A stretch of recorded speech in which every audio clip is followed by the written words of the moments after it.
three cinephiles have come together to bring you strong opinions, controversial statements, epic battles, and plenty of fun. Introducing our host, the man who watches 52 movies a week, drinks 52 beers a movie, loves women but hates the woman, from the foreign land of Canada, our host, Moodz 616. He is widely known as the man who talks too much. His worst enemies are Postmaster P and Pee Wee Herman. He said Hellraiser was overrated and Leprechaun Origins wouldn't suck. He's the full-blooded half-Mexican, JP. Finally, we have the man who doesn't talk enough. He is best friends with Sean S. Cunningham. His favorite horror movie is Gummo. He is your favorite Jew and mine, Jeremy. Together they are known for extending a helping hand to vampircons everywhere. They are the 22 shots of Moodz and horror.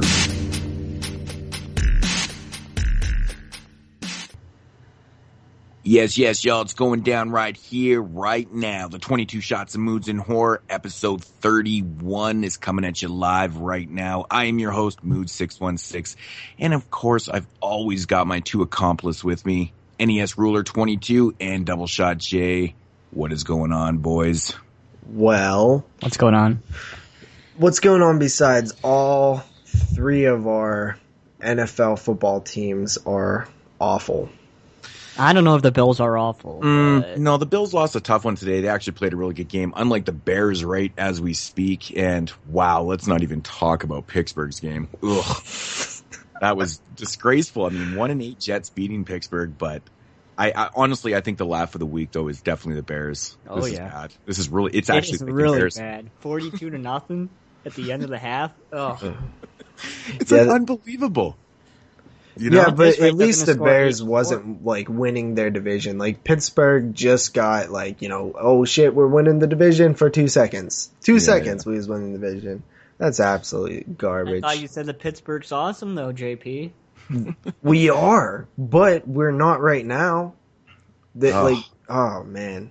Like I had high hopes. I was like, every time this happens, Pittsburgh does this shit to me all the time. Like I'll be like, we're going to the chip, we're going to the bowl, and then the Jets come into town, and then it's just all downhill from there. Because the Jets were packing that 1-8 record. They're like, well, you know what? We're gonna take this shitty record. Were they and really stomp 1-8 Pittsburgh. or were they 1-7? 1-8, I believe. Yeah, 1-8. Yeah, so, I mean, it's just, wow, like, what an interesting week. I mean, Cincinnati getting blown out the frame by Cleveland, which was interesting. Yeah, did you guys watch any of that game?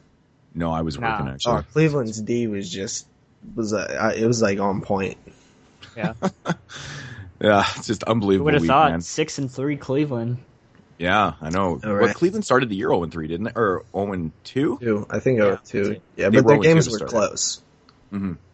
And that's the thing, though. I mean, like they're playing good football right now. It's crazy. Mm-hmm. Crazy to think, man. Cleveland. Yeah, well, it was bound to happen sooner or later. I think so. I mean, the games that they lost in the beginning of the year, they were in those games, too. You know, if you just look at their record and judge them by their record, it doesn't say anything. So, but yeah. Cleveland in the playoffs, that's going to be funny to see. No doubt, right? I can't even remember the last time I seen that. I don't even know if I was around. It's like Jacksonville being in the fucking playoffs. Yeah, never gonna happen. So, how was everyone's weeks? Exhausting. Oh man! Shot the first part of my film, second short on Friday. So I was playing all that shit the entire week. So Friday I was doing that all day. So that was pretty hard and tiring and crappy. I still have the second part to shoot on Tuesday, but that shouldn't be as hard as Friday's shoot, and then I have to edit it and sound design and all that fun stuff. Yeah. So how does the editing work when you're editing like Anal Gangbang 7? Anal Gangbang 7? Isn't that what you're shooting right now? No. This is Anal Gangbang Volume 13. Oh, 13. Shit. Get your shit right. I didn't realize there was that many volumes of that. And all holes filled with pearly white dick. I'm really surprised that this is actually a school project, too. I know. Can you do that? Can you shoot a porn for your school project? No, I'm being serious. Well, what about a horror parody? You can't have guns or knives. So yeah, wait, you can't have guns or knives? You don't need guns and knives in a horror porn. You don't need those. You just need like spiked water dildos bottle. and shit. Yeah. Spiked dildos. Yeah, man, like the Texas Dildo Massacre. Yeah. Yeah. I should ask my professor what happens if I make a porno.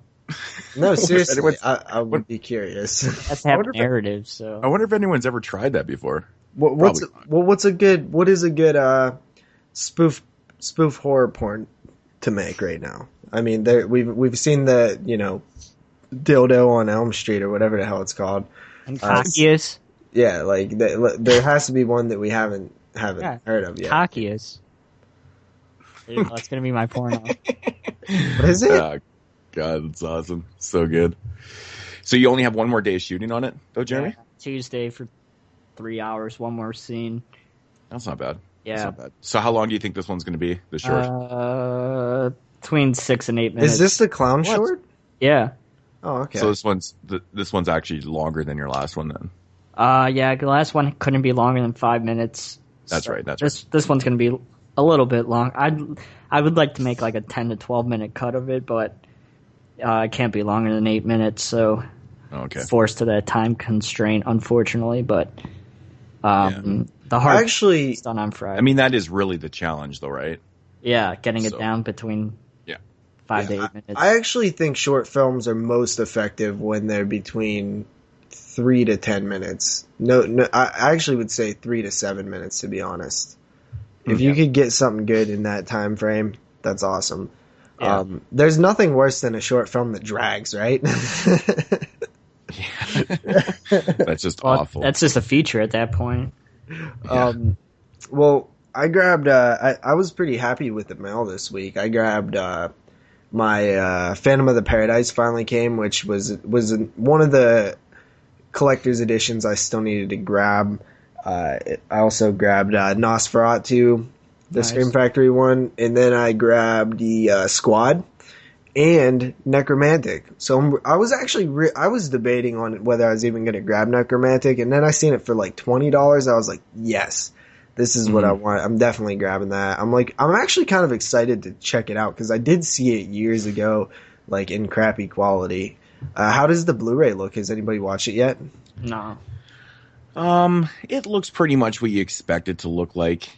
I think the film was originally shot on 8mm. So, 8mm? I think so. Really? I think it's it kind of was hard to shoot on 8mm. Yeah, I think I don't even think you can get 8mm anymore. I think you can only get 16 and 35 now. Well, this was 1987 or whatever it was, right? It was Super 8, absolutely. Yeah. Super 8, yeah. And then they actually converted it over to 16mm or something like that. 35. 35. But anyways, the transfer looks pretty good, for what for how it was shot, right? So, I mean, it's not like fucking Criterion Blu-ray quality, but it's just really nice to have a really good release of it. Did you check? Did you look at the special features on it? Yeah, I mean, I looked at the back of the case and I was reading them. I mean, I didn't pop the film in yet. So I think they did a pretty good job with them. They put some pretty interesting stuff on there. So it's definitely worth I know. I was actually pretty happy with like the listing. I was like, all right. Are we going to see the sequel? Man, I really hope that Call to Epics picks up the sequel, man, because that one's really hard to come by too. So is it awesome. now? But I would assume that maybe they're from the same. Like, who owns the rights? Yeah, like who owns the rights? Would the same rights owners own the sequel? Wasn't they both originally put out on DVD? Yeah, I think Barrel put them out. Both of them? Yep. So chances are that the rights are still at the same place. So I'm pretty sure that they put out the second one, because I know the second one's had a couple like pretty interesting editions, like big box editions and stuff. Very limited, but honestly, I have no idea who has the rights to that movie. But who knows? Hopefully it's Call to Epics soon. Yeah. That would be awesome if they put that out too, man. It'd just be fucking amazing. Yeah, it just feels like something's left unfinished when you only have the one. I know, right? Blue. Yeah, when that first got announced, it's like, all I kept thinking was, I hope that they pick up part 2. Definitely. So. I actually had a good mail week too. Like 12 IFC Midnights that I didn't have. And then I picked up a whole bunch of movies at Family Video on Friday. So I had a pretty good week also. Got a lot of stuff. Seen that stack of IFCs, that's crazy. Yeah, I think I got like 12 or 13 titles last week. Yeah, that's pretty wild. Yeah. Awesome. Cool. Yeah, I had a pretty exhausting week last week, long work days, but yeah, and I didn't get a lot of films in, which me is neither. I got 2. Unusual. It was very unusual for me because just getting home at 1 a.m. and stuff, and I get a little bit in after, but just not enough. Yeah. You still watch 20 movies, though, I would assume. No, I don't think so. I mean, I watched a fair amount, but ones I won't talk about because I've already reviewed them and stuff, but I don't know. I had a rough time getting through the first film that I watched this week because I would always throw it on like at the end of the day when I was like really tired. And I had to watch it in a few different segments, which sucks because I actually did like the movie, so I'd restart it every time. I do that all the time, where I'll just restart it instead of picking up where I left off, and then it just takes forever to finish it. You know what? Speaking of that right there, I did want to note something. You guys ever notice with Scream Factory releases that they don't resume on your DVD players? Really? Yeah, I did notice that. They're the only company that I noticed, because a lot of times, I will, if I go to do something, like, say I'm watching a movie and I go upstairs, whatever, a lot of times I'll just press stop. Like, I won't actually pause it. Yeah. And with Scream Factory, it starts it over again. But every other film, it just fucking resumes, right? And I'm just like, And anyways, I was watching Scream Factory release a couple days ago, and it took me pretty much 4 days to get through it. But because I had to keep reset, or it would reset, right? And then I had to go find the spot and stuff. I'm just like, it's just, it's not annoying. I know, it's really odd that they do that. It's really weird. So, not to mention, God. Yeah, and another thing about the releases too, when they come, you can't press the menu button. Like, when the movie ends and the credits start rolling, you just press the menu, go back to the menu or whatever. Yeah. You can't do that. You have to scan forward. Really? I didn't know about that one. Yeah. It's fucking odd, man. And it's only with Scream Factory releases. So weird.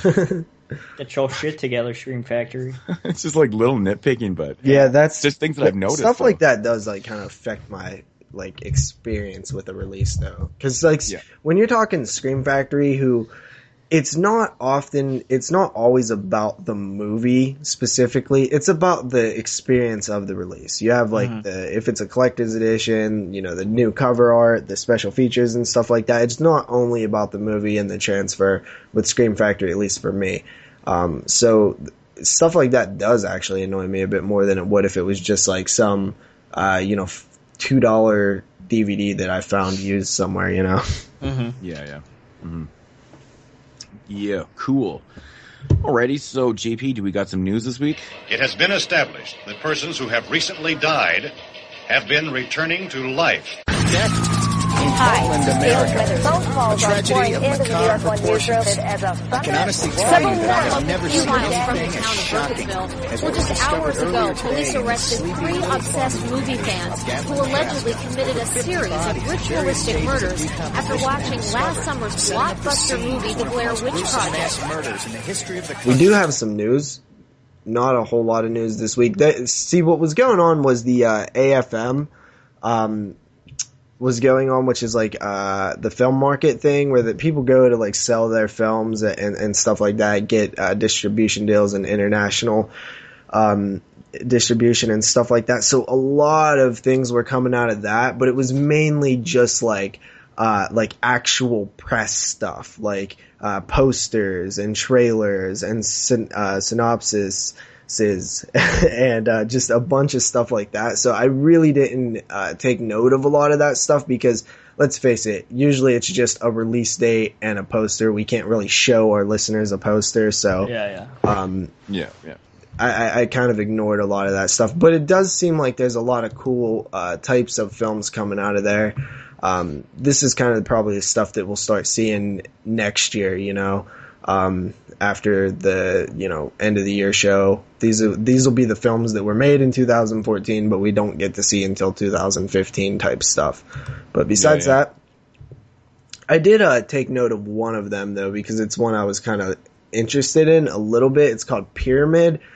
This one's produced by Alexander Aja, and it got a release date of December 5th. I really just like the poster to this one, so I kind of always was looking at it when they would post news and stuff. So is that a 2014 film? Well, it's coming out December 5th, so I think it might hit video on demand during that time, though. So it follows a cursed explorers who have dared to uncover secrets, but a team of U.S. Archaeologists gets more than they bargained for when they discover a lost pyramid, unlike any other in the Egyptian desert. As they unlock the horrific secrets buried within, they realize they aren't just trapped, they are being haunted. See, that word haunted kind of threw me off a bit, but the post looks really cool. No, see, a ghostly isn't just a haunted film. It's what it looks like. Yeah, I saw Asylum of the Dead at Family Video. That is a ghostly. I saw it on Saturday. I picked it up. I was like, do I really want to pay $1.50 for this? And I almost bought it. I was so close, but I put it back because I was like, Moodz and JP would be disappointed in me that I bought this ghostly. A ghostly has to be something that is cheap looking, that is probably gimmicky and a haunting or a ghost type film, but it's the type of film that you see that shows up at Walmart and you're like, why? This looks exactly like the one that was here last week. That's a ghostly. So yeah. Do we have ghostlies this week? I actually haven't looked, but I'm sure we do. Nice.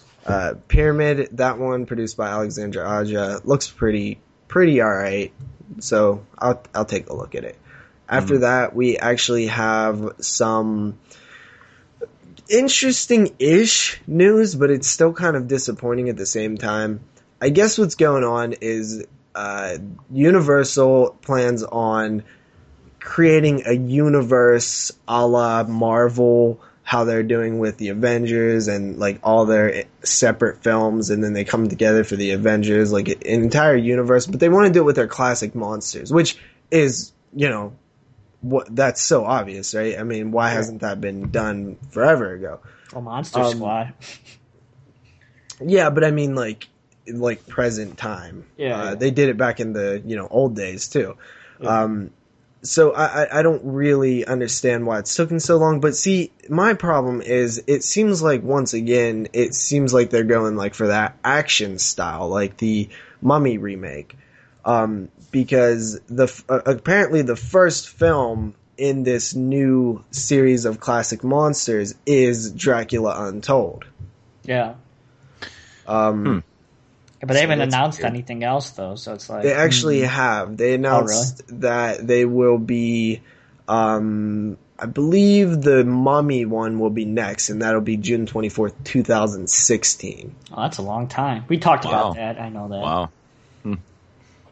Yeah, and in 2017, I guess they have another one that is Untitled, but it's another monster film. So, I mean, they're trying to, but that's what it is, right? I mean, even when you look at the Avengers and the Marvel stuff, it always is this huge like 5-year plan. It's like, well, we do the Captain America one this year, and then the Thor one the year after, and then 3 years after that, we'll have another Avengers movie. So, it's a great concept. Unfortunately, I just don't feel like the Mummy, Dracula, Frankenstein, Wolfman, Invisible Man, Creature from the Black Lagoon are going to be the ones that we want them to be. They're probably just going to be like Van Helsing type of stuff. I hope not. I would be curious to see Dracula Untold, see what it's like, and then I guess you'll kind of get a vibe from that, right? Mm-hmm. Well, I heard it was pretty shitty. Have you? Yeah. Awesome. I've heard a lot of different opinions on that one. It's really, really odd. I know Rich said it was awesome. I was like, what? Yeah. That surprised me that he liked it that much, but then I heard from other people that I thought maybe might like it, they didn't, and it's just, and vice versa too. It's really odd, so I actually kind of want to check it out for myself. Yeah. Then that's kind of it for the actual news of horror, but we do have some DVD announcements or some acquisitions. First up, Tusk has been, I guess, slated for home video, and it is arriving on Blu-ray and DVD, plus digital, December 30th from Lionsgate Home Entertainment. Of course, that's a Kevin Smith film. Ooh, December 30th, eh? Such a weird day. I think the best quote that I heard for it, and I think I shared it before, but it was like, Kevin Smith gets one step closer to making a horror film. I actually heard or that like too. takes another step into making an actual horror film. Did you guys see him without his beard? No, I didn't. He posted a picture. He looks so strange. He does look different, I have to admit that. He looks like Jay from, he looks like Steve from Blue's Clues. It's hilarious. He looks so weird. Yeah, so Tusk, I'm actually looking forward to this. December 30th. That's gonna I don't know. Will that make our end of the year show? That's cutting it close, huh? Yeah, I don't know. Are we going to be doing it like in first week of January? We have it dated, so I'm not really sure. Yeah, I don't know. We'll figure it out. Yeah, so I'm looking forward to checking it out, though. After that, we have Animal. This is a Scream Factory picked up film. Yeah. I'm actually excited for this one. This is a chiller film. But I get excited for these chiller films too, man, to be honest. Do you really? Because I do too. I actually really look forward to them. Like, I know that we've really not seen like greats from them. I mean, Monkey's Paw. Killing Visions is pretty fucking good. Dead Souls. Beneath, I really enjoyed Beneath. Yeah, Beneath and was, Chilling I Visions think, were actually like... Yeah, Chilling Visions was really good. Chilling Visions, is really good. So, did they announce the sequel to that? No, they haven't yet. But I'm sure they will. I hope so. When is that one supposed to come out? I know. On what? Like... TV? Oh, I guess... It's been out. It's already been out. Okay. Yeah, it was already on Chiller a while ago. Okay. Yeah, I don't get that, so... Yeah, but anyway, this one premiered in October, okay? And it got huge ratings. I guess it broke records, which is pretty cool, right? I mean, that doesn't necessarily mean that it's good, but it at least means that people were watching it, which at least is something. So I guess it's a, killer animal type movie. It's called Animal, and it looks like some killer animal type stuff. I love those type of films. And I'm looking forward to this one. It's supposed to hit DVD and Blu-ray on February 17th, 2015. Did you read any reviews on it at all? I haven't. I try not to. I'm not really one to read reviews. Now, I'm really curious, what these killer animal films on the Chiller Network, like, is it practical or is it CG'd or... Well, we have seen one killer animal film from them, and it was practical. Yeah, I mean, I guess it also depends on the director. Yeah, because that was kind of like the director's like main like objective and choice to make the fish practical. Yeah. I'm sure there will be CGI, but let's hope it's to a minimum. But I mean, it should be fun. After that, they actually picked up at AFM. They picked up Takashi Miike's next film, Over. What is it called? Over Your Dead Body, I believe. Yeah. I heard about that one too. That's pretty cool. They got the North American rights at the AFM, which is American Film Market. And I don't know when it's coming out, but I think it's kind of like a ghost type film. Yeah. I just kind of glanced at the title, and that was about it. I didn't really look into it, so. Yeah, but that's cool. I mean, grabbing stuff that's new. I like when they do that. I remember when they first did it with Dead Souls, we was like, hold up, what's going on here? But I actually think they kind of like woven it into their like strategy very well. Like I like when because it's not oversaturated. They just do it sometimes, and but I still need other movies besides MGM and Chiller movies. Oh, definitely, most definitely. And we talked about that many times. Like I feel like I think with all these recent announcements, these recent announcements have kind of put it to the point where it's like you guys need to go and invest in someone else's catalog. Yeah. Quick. And I think 2015 is going to be the year to either. This is actually going to be the year. I think either Scream Factory is going to slow down significantly with their releases if they can't get another deal. and possibly even fade into Oblivion. Yeah, like this could this year could actually break them if they don't get another type of deal, because honestly, like exactly what you said, like they are scraping the bottom of the barrel on these MGM titles. I mean, there was some good titles they announced in there, but I mean, they really were reaching with some of them too. Yeah, reaching is definitely a good word, because I don't know, man. I'm really curious to see what gets announced next, kind of thing. So I mean, I don't even know any MGM movies left. I mean, they're out there, but the problem is Scream Factory doesn't have the only dibs on MGM, right? Yeah. So there's also that. But they have to find another deal. In 2015, I mean, who knows? Maybe they can draw up some new contracts for 2015 and get in bed with some of these other companies, these other studios. I do like the idea of going out and getting, like, Takashi Miike's new films and stuff like that. It's a good idea. Yeah, definitely. So, after that, we have Vinegar Syndrome. They announced some stuff. They announced that they will be releasing... See, I'm not sure exactly what all these ones are horror, if they're all horror or what. We have Don't Go in the Woods will be making its Blu-ray debut. Then we have Demonoid will be hitting Blu-ray. And finally we have Madman, which will be hitting Blu-ray, which I'm excited for that one. That's like a slasher that I've always wanted to see.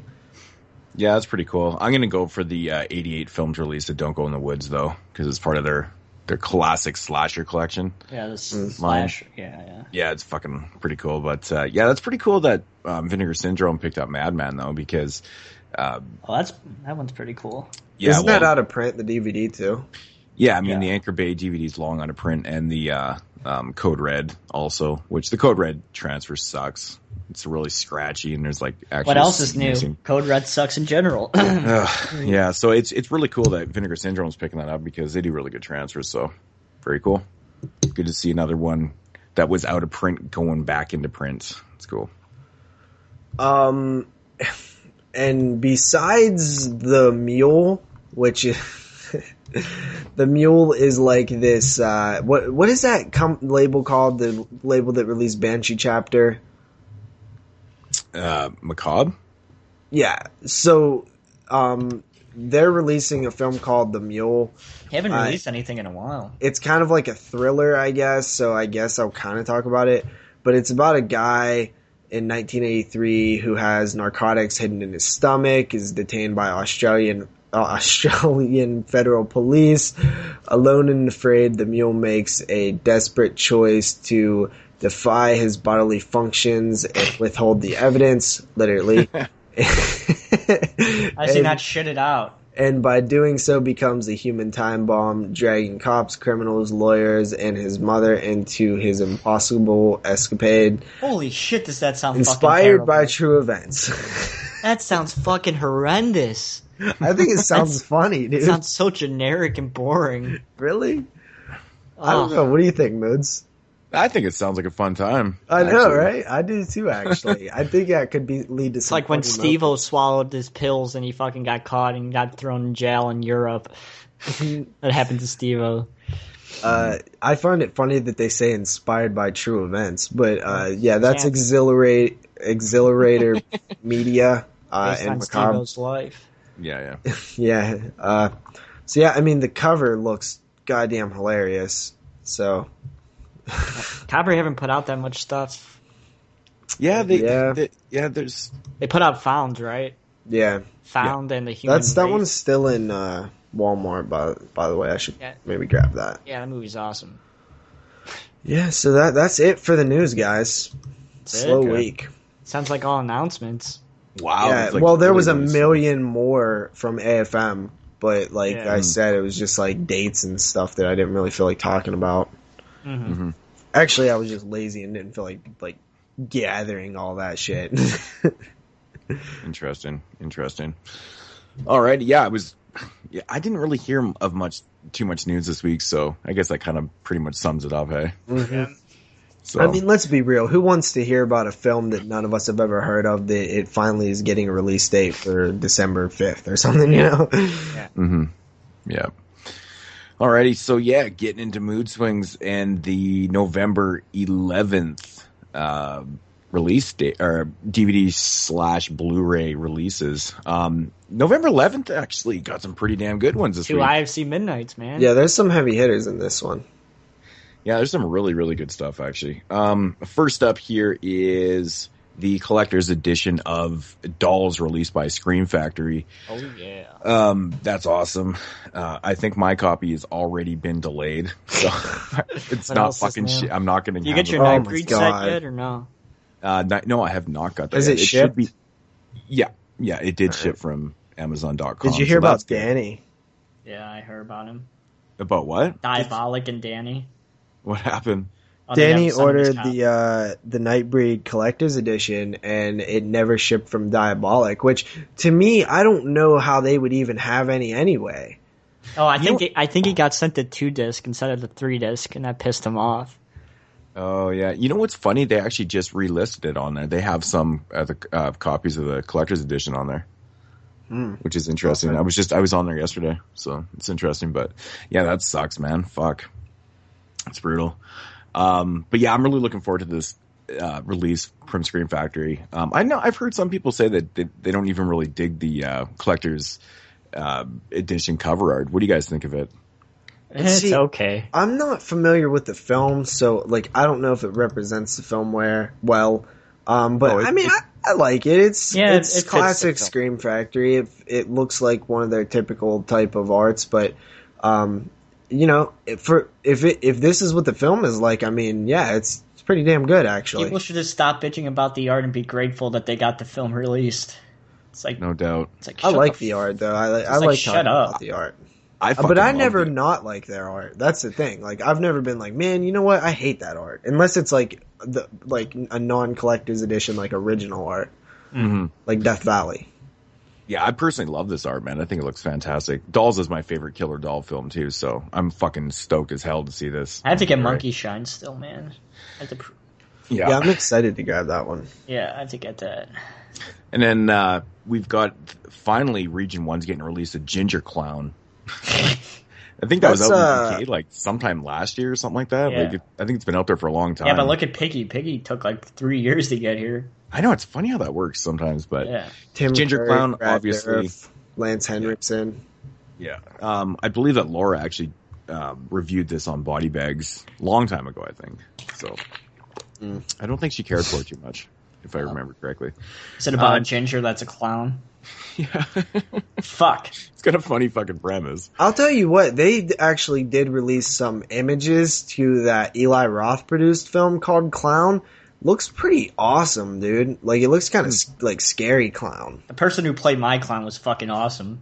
You'll see that when I show you guys the cut. All right. He was really fucking good. Yeah.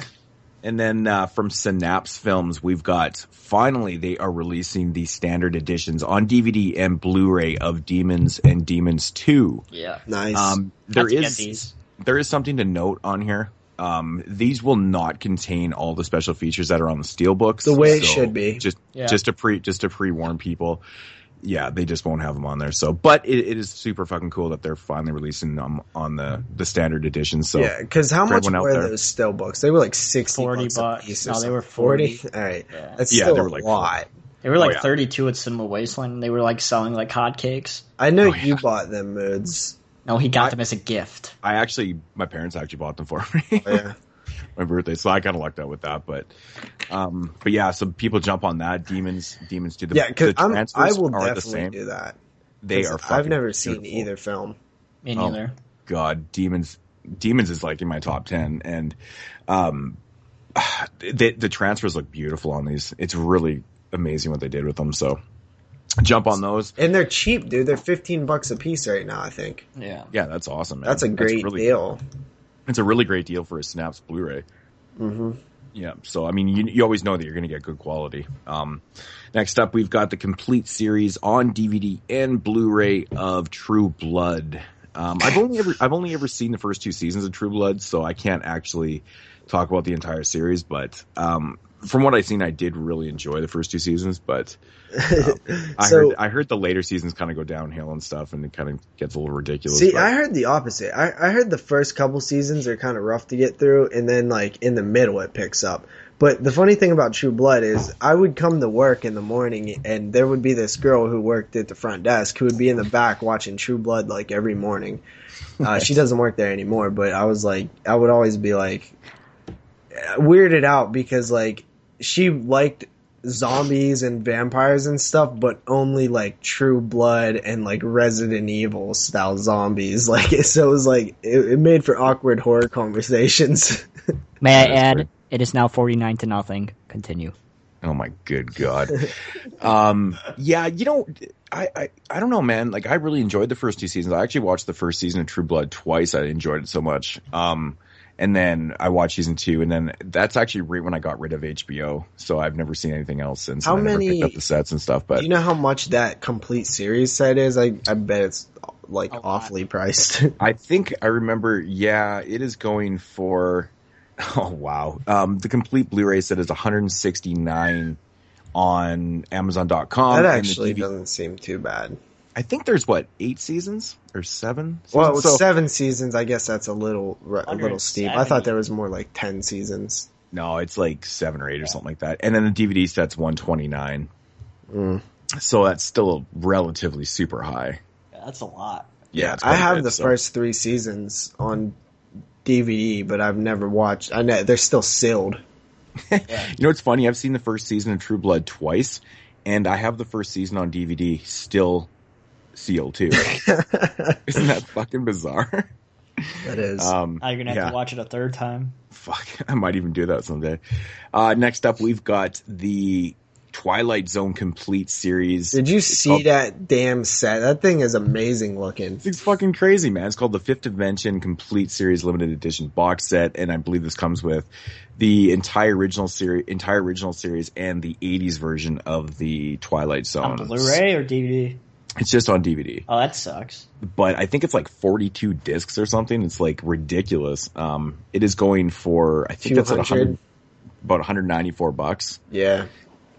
Which is honestly, if you didn't own any of them, it might be worth it. That's a pretty awesome set. But they're on Blu-ray though, man. Besides the 80s series, it's like I'd rather just get the Blu-rays. Yeah, because I heard the Blu-rays are expensive as well. But I heard they're awesome though. I heard the Blu-rays look fantastic. I have the image complete set of the first one. Yeah. The first series, and I love that set, man. I'll never get rid of that, man. It's fucking awesome. But you know me with Blu-ray and TV. I don't really give a shit, so. But you know, this is a nice set for somebody that does not have any of these, and I couldn't highly recommend. That show's awesome. Oh, Twilight Zone is one of the best shows ever made. Like, it's just so fucking creative and so good. I just can never spend that much money on one purchase just because, like, people would look at me like I'm crazy in real life. Like, nobody would respect me anymore. I'm just waiting to find them cheap in the wild. Yeah. So that's a bit. I think like I believe like 130 is like the most I'll spend on something. Maybe 140 on one purchase. That's a lot. It is. I get a lot of movies at Family Video. I'm not saying it's not worth it. I'm just saying like I would probably get shot if I did that. Nice. All right, so next up we've got a film being released by Film Chest. I don't know who the fuck hell's that. I don't know. A Film Chest horror classic, and it's called The Killer Shrews. This movie, is that public domain? The Killer Shrews. It could be. I'm not sure. I think this movie's from the late 50s, I believe. I've actually never seen this movie before. Didn't they make a sequel? Yeah. The Killer Shoes Return or whatever. Yeah, but isn't that hard to find, Moodz, right? What's that, the sequel? Yeah, I swore it's hard to find. No, I think you can find it around. But yeah, the sequel came out like 40 years later, so it's like ridiculous, 45 years later. But yeah, The Killer Shrews, it's going for super cheap. Yeah. Next up from Inner Vision. And Inner Vision's like a sub-label of Severin Films. Like Severin, you know, the company. They put out the Inner Vision stuff too. Inner Vision is releasing a couple cannibal films. which is pretty cool. In the Land of the Cannibals and Mondo Cannibal, which is fucking awesome. Been waiting for these things to come out forever. So, for all you Intervision fans out there, a couple new cannibal films. And then from Severin Films, they're actually putting out a collection called the Cannibal Massacre Collection, which contains Cannibal Terror, Papaya, and the Goddess of the Cannibals, and Devil Hunter. I'm not sure if this is going to be like a box set or if this is going to be like a standard keep case with 3 discs. I know it's 3 discs, but you can get these things all separately. Well, it better be a damn box set for that price. What is this thing going for? $35. Oh yeah, so that's interesting. Yeah, so I'm kind of hoping it is a box set too. Maybe I'll wait for someone to pick it up before I can see it. The only one I actually own out of this box set is Cannibal Terror. So I gotta say, man, my Cannibals collection section of my DVDs is really, really lacking. So yeah, I don't have that, man. I might need to start picking up some Cannibal films. Fuck, I love Cannibal films too, and these are really, they're kind of like so bad it's good films, you know. Mm-hmm. I know Devil Hunter is a video nasty that I've been putting off getting forever, and it's actually one of the only ones I don't own, and it's Jess Franco film, so you know it's going to be shitty.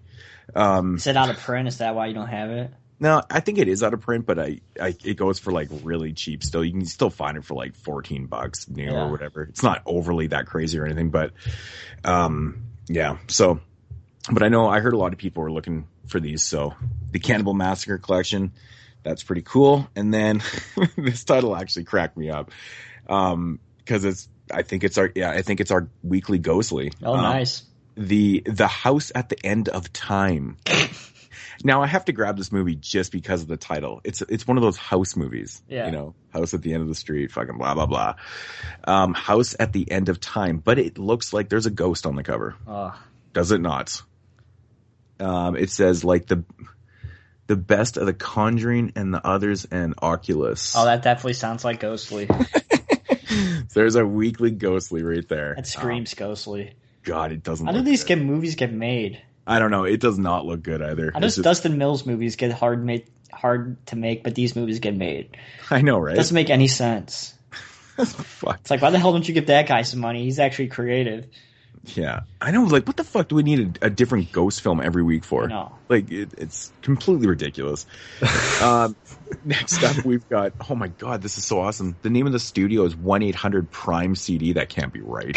That's just what it says on Amazon. But yeah, I seen that the other day. I looked that company up. I don't think it's a thing. Yeah, definitely can't be right. Exhibit X. This one is called. Don't really know anything. Is it like SX tape? No, it kind of looks like a slasher film. I want to say maybe slasher. Maybe is that a booty? That is a booty. So maybe it's a female slasher film. That's interesting, but who knows? Anyways, it's called Exhibit X. Next up, we got a film called Forest of the Living Dead. What? I fucking swear that there's already a movie called that. It's like a zombie tree. Like it's like a zombie with like roots sticking out of its face. Oh my god! Forest of the Living Dead. So it's like tree people. Nice. Actually, wow, it's pretty awesome, but it is completely overpriced. How much is it? Holy fuck, on DVD, mind you. $27. Holy shit! Oh, that's gotta be. Who's releasing it? 1-800 whatever. Peace Arc Trinity. Who the hell's that? I don't know, but you know the other funny thing about this? It's 109 minutes. Holy shit! Fuck? Seriously, that's like that Cell 403 movie I bought yesterday. It's 119 minutes. Jesus, what the fuck? I mean, honestly, like, how do these movies keep getting made? But how do they keep getting made that long? Yeah, like, who gave them that much fucking tape? It's ridiculous. Who's giving them permission to do this? And who has time to do that? Like, who cut a fucking 109-minute film called like Forest of the Living Dead? Jesus H. I feel like Evil Ed all over again. Like that kind of guy cutting it. Yeah. All right. So from IFC Films, we've got a movie called The Damned. And this one's actually being released on DVD and Blu-ray. Which isn't always the case with IFC. Yeah. So IFC actually doesn't put out a lot of Blu-rays, do they? No. They really only have, really don't. Maybe a handful of them? Only they're good films. Mm-hmm. This one kind of looks like a possession type film. Yeah, definitely from the producers of Saw. Yeah. Yeah. I'm gonna have to wait. There's another IFC Midnight coming out on Tuesday also, but it's not a horror movie. Oh yeah, it's like Wrong Cops. Yeah. This one right here looks really interesting. I don't know what to make of this one, but it's called Summer of Blood. I don't know. The cover just looks absolutely ridiculous. Put up by MPI. I haven't even seen that one on both of my sources. That's IFC. You know that, right? Oh, this is an IFC film too? No, it's not, but MPI is IFC. Yeah. Okay, yeah, so this one's called Summer of Blood, and it's just got like this middle-aged dude on the cover with messy fucking hair and a beard, and like all these quotes and stuff from people. I don't know. It just looks interesting. Yeah. I'm assuming it's probably a comedy horror deal. Yeah. JP's favorite, you know how it goes. Then next up, we got a film from... it says it again, 1-800-PRIME CD. That's not fucking real. Come on, quit fucking around. Nothing Left. And this one completely looks like a backwoods slasher type film. The killer actually looks pretty badass on it. I hate backwoods slashers, man. What? There's so many of them. I like them, dude. They're fucking awesome. Dude, when I see those covers, I play with myself. So many of them. I know, but that's... Midnight Releases, loves them. I don't know. I just like it, dude. Maybe, I don't hate them. I just think they're oversaturated. Maybe it's because you're a city boy. Oh, thanks.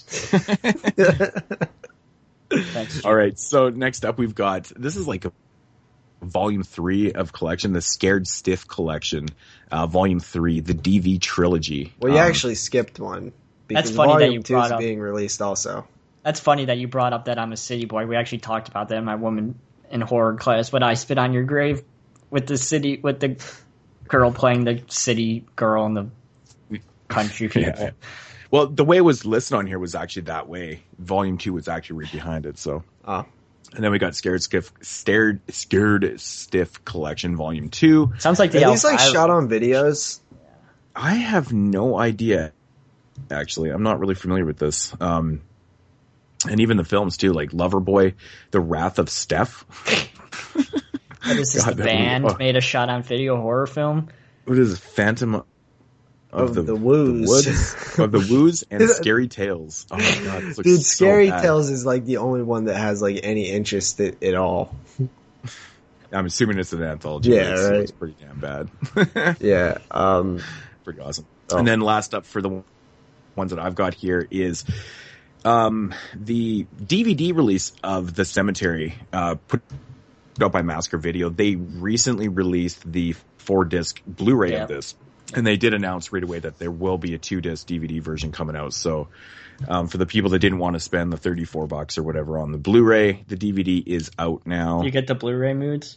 I did. I haven't got it in the mail yet, but it is in the post right now. So, but I've heard really, really good things about this movie. I know Dave reviewed it and he fucking loved it. So really cool stuff. But yeah, can't wait to see it. Gotta listen to Dave. That guy knows his shit. Yeah. And whoa. One of the last OG YouTubers left. Yeah, there you go. Yeah. And the only other one that I know of that's coming out this Tuesday is the complete Gamera Blu-ray set. I think it's all 11 Is this Mill films. Creek? So from the Echo Bridge. It's Echo. No, it is Mill Creek. My bad. You're right. Yeah. So they're putting out I actually have them in 3 different sets. This is just one. So I'm assuming it's probably Aaron Rodgers. Yeah, but I think what it is. Oh, it's those box sets boxed into one. Yeah. Oh, that's stupid. But no, because it's not bad if you don't own them. Yeah. It's actually 4 separate cases. Oh, all right. So you're getting each of the actual sets that was released. Uh-huh. Yeah, that's pretty cool. No, I think it's only... is it actually 4? Oh, yeah, it does show 4. I don't know what the other one is.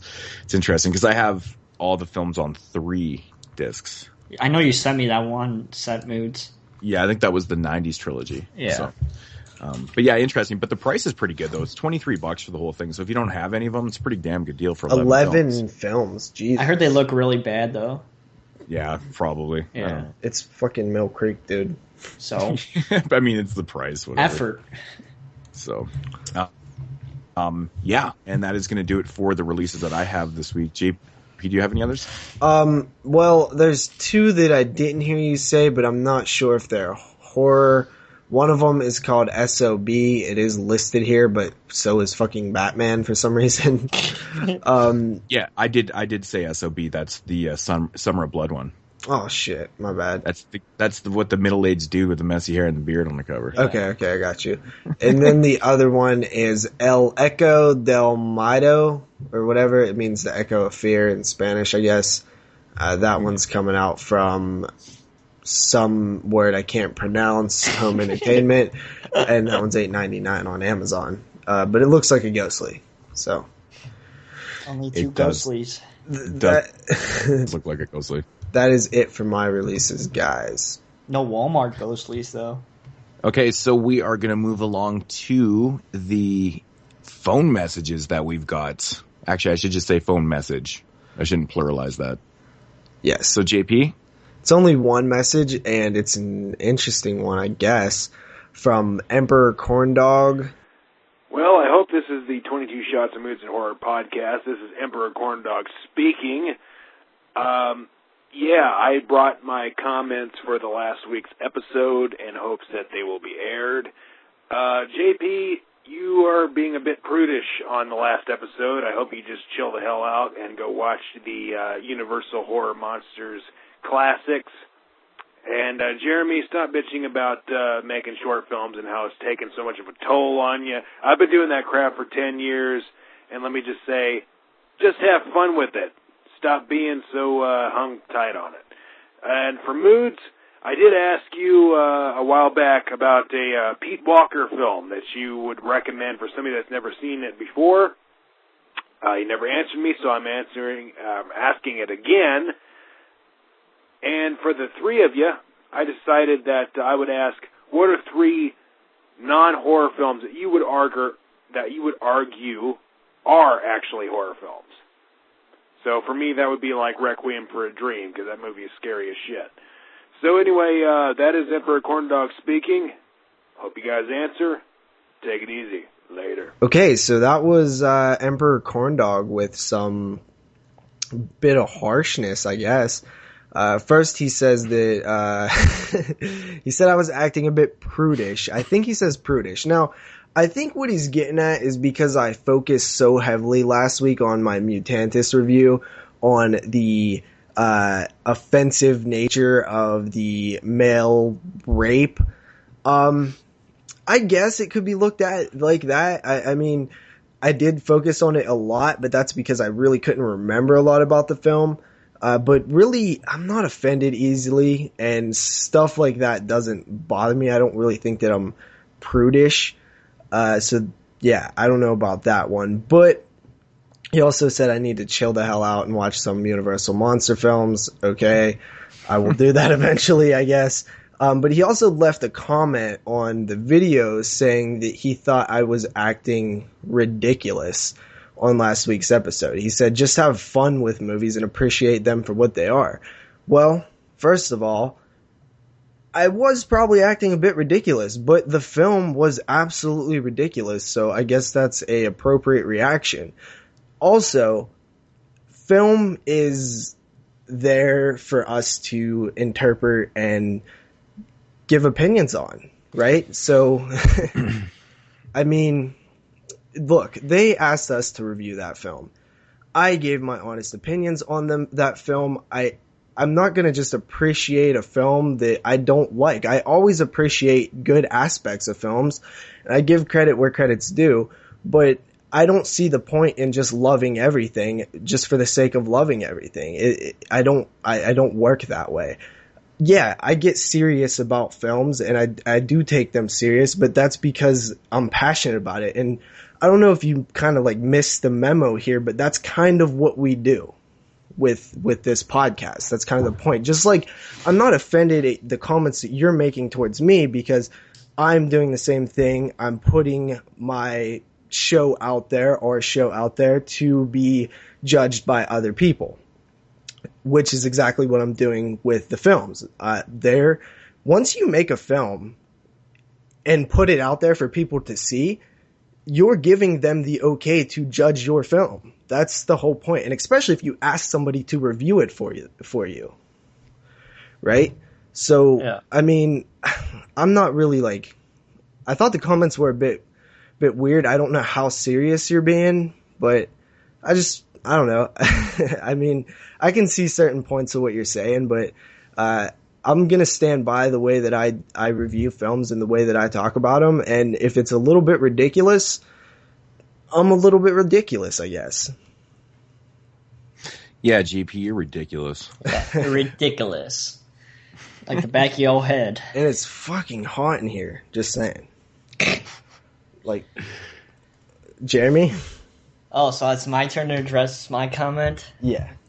Okay, first off, I want to say I posted one comment on the Facebook page that I was tired because I had a stressful week making this film. Now, I'm not a filmmaker. I never said I was a filmmaker, nor have I say that I'm a filmmaker. I'm a film analysis writer, and I want to be a teacher or hopefully be a writer somewhere at a publication. So now that we got that out of the way, like I said, I'm not a filmmaker. So, of course, I'm going to bitch that I'm making a film because I don't want to do it. But I'm forced to do it because at school, everybody has to make 2 films in the film department, no matter what you're majoring in. So, of course, I'm going to be bitching. And how am I supposed to have fun out of it when I'm getting graded on it and everything to the lights, to the sound, pressure, and everything right? else is getting looked at? Exactly. This is totally different than going in your backyard with a shitty fucking handheld camera and making a shitty movie with your friends.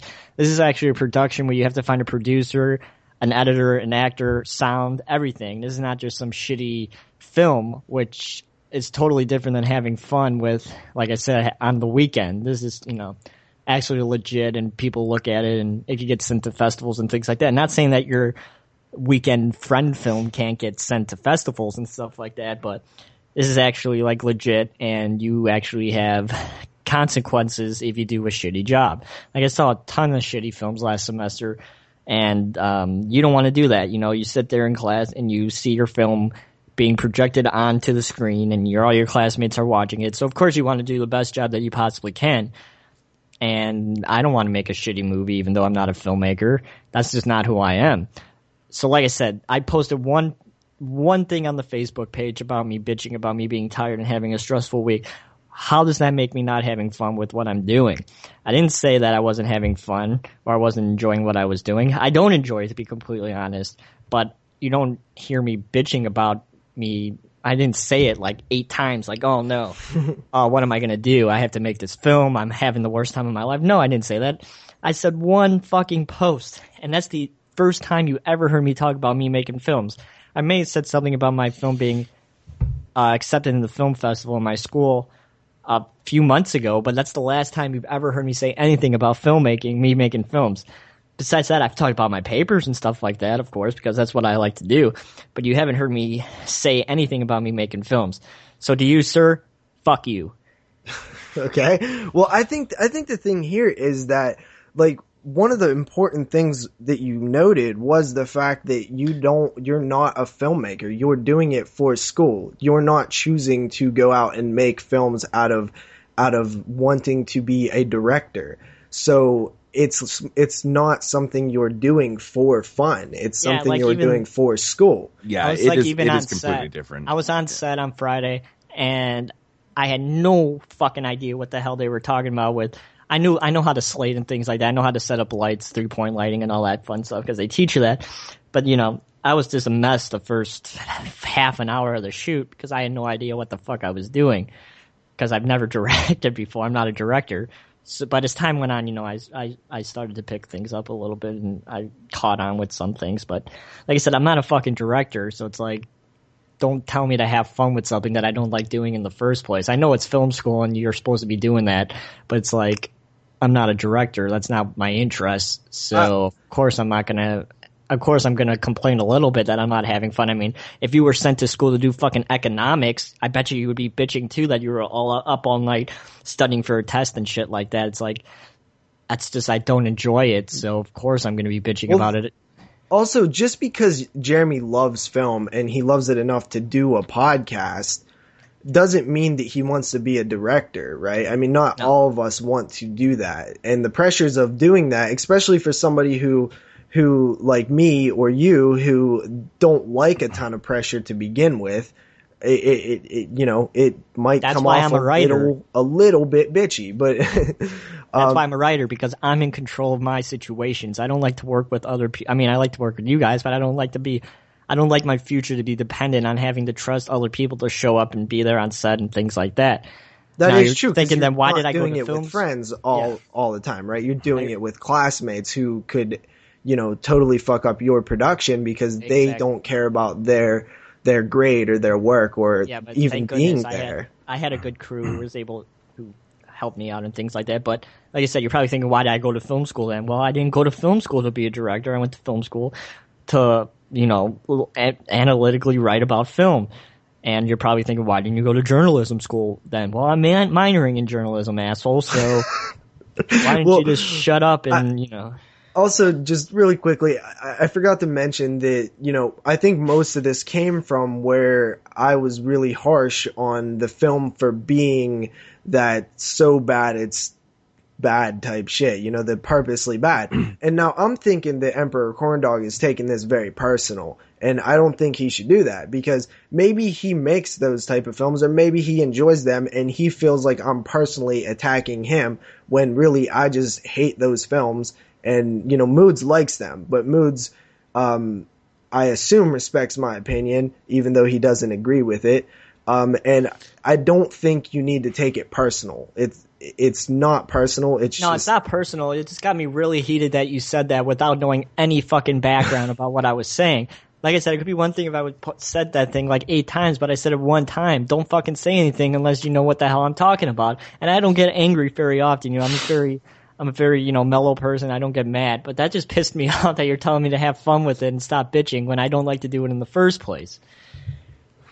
Yeah, I was actually and it's pressure, and you have a lot of pressure. Well, that's the thing. There's a lot at stake, right? Like your grades, and you're working with people that you necessarily are not going to work with. Your future. Yeah. Your future. Well, that's exactly. This is your future, and you're putting a lot in in other people's hands too, with your classmates and whatnot and stuff.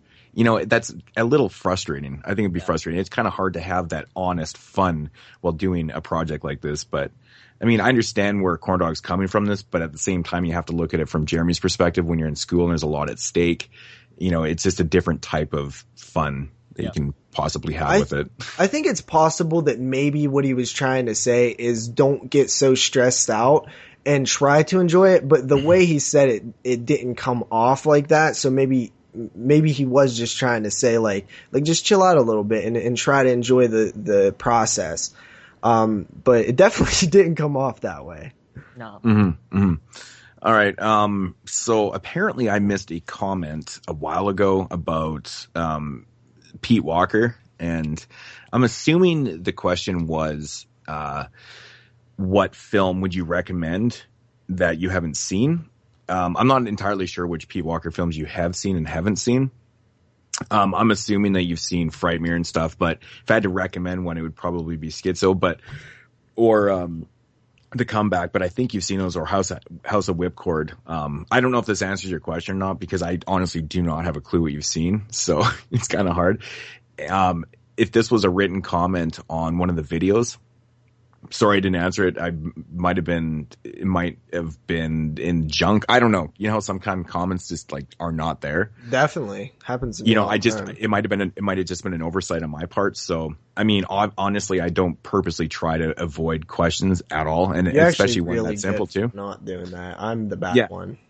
Yeah, so I mean, it must have just been an oversight, but I mean, if that does answer your question, the films I do recommend, Home Before Midnight's a really weird Pete Walker film. It's really different. It's kind of not horror, but it's really odd. Like I said, House of Mortal Sin's really cool. It's also known as The Confessional. I do recommend that one. It's got a really fucking twisted fucking end to the film. It's pretty wild. Oh, the bears. So those films I would definitely recommend. But yeah. So how do you guys feel? Is it possible that Emperor Corndog is just joking with us, fucking around, or is he serious? Does he not like our show? What's going on here? I don't know. I don't like the show to be a negative thing. I'm not a negative person, and I don't want to listen to negative bullshit. That's one good thing that I could say so far for me on YouTube is I don't have many negative people commenting on my videos. But, you know, people like Scotty and Danny and things like that who have negative comments and assholes who comment on their videos, I would probably leave too, because I don't do it to have negative people be assholes and say shitty things to me. That's not just who I am, and I don't want to listen to it. So to have, you know, everybody's usually really, really chill in the podcast page and things like that, and we really don't have that many assholes. So I don't know if this came out wrong or something like that, but I'm pretty sure that he's a fan of the show. I mean, if he wasn't, I'm not saying he's not a fan of the show, but it's like I'm wondering. I mean, honestly, I don't think what he said to me was like I don't have a problem with it at all. I mean, I don't agree with it, but I'm not offended by any means or anything. I thought it was a bit standoffish-ish. Well, I don't know. I could be taking it wrong, though, right? The tone is there, but at the same time, I don't think he meant. Maybe it just honestly came out wrong. You know, like when you say things sometimes, and it just you kind of listen back to, you're like, "Fuck, that totally did come out wrong." I mean, the thing is, he's commented tons of times. He's been very active and supportive of the show and stuff. Yeah. So I think maybe it was just Hey, sorry if I offended you by saying "fuck you." And I like his videos too. You know, like I think. Like, I'm just curious. Maybe give us some more feedback, Emperor Corndog. Let us know what you were trying to get at. Maybe elaborate on a few things. I mean, thank you for the voicemail either way. You're one of the first. I mean, these are always welcome. I mean, good or bad. We'll play them all. You can. It doesn't really matter to me. You can call Moodz the biggest douchebag in the world, and trust me, I'll play it maybe 3 times. Well, I don't think my mom's gonna phone in soon, so that's usually coming from my mom. But you know how it goes. I can take it. I can take the heat all day. If I know I have unpopular opinions sometimes, and I'll stand by them sometimes I might reverse them if I feel like I was wrong. But I don't mind being criticized at all, because we put this show out there for people to listen to, and let's face it, some people are going to disagree with us, some people are not going to like our opinions, and I want to hear from those people and the people that like our opinions and agree. Mm-hmm. It's no fun if it's just all happy all the time, all like, yeah, you guys are awesome. Nah, I know that sometimes we're not awesome. Yeah. I mean, very, very few times, but it happened, I'm sure. All right, so we got a bunch of questions this week, though, don't we? Yeah, we do, actually. Yeah. So which one do we want to start with here first? Well, we can start with the one that Emperor Corndog left off with at the end of that voicemail, right? Okay, perfect. 3 horror or non-horror films that you would argue are horror films. He lists Requiem for a Dream. So, Jeremy, you want to go first? That's a pretty good one. Willy Wonka, of course. That film just has some fucked up things going on. Had to include that one. That's just an obvious. Boy and His Dog, often looked at as a post-apocalyptic sci-fi film, but it has some pretty fucked up things going on and a really creepy ending, which I hope one day that we could do on the podcast. And number 1, of course, The Phantom's Carriage, which is never looked at too much as a horror film, but it should, because there's some awesome horror elements to the film. Why is Gummo not on this list? Because Gummo just doesn't feel like a horror film to me. It says the guy who brought it up on a horror podcast is one of his main reviews. Oh, man. Oh, is that why you make fun of me in the intro? Yes! Oh. Did you not get that? No. I guess I do now, 31 episodes later. I can't believe you didn't get that. No way. That's awesome.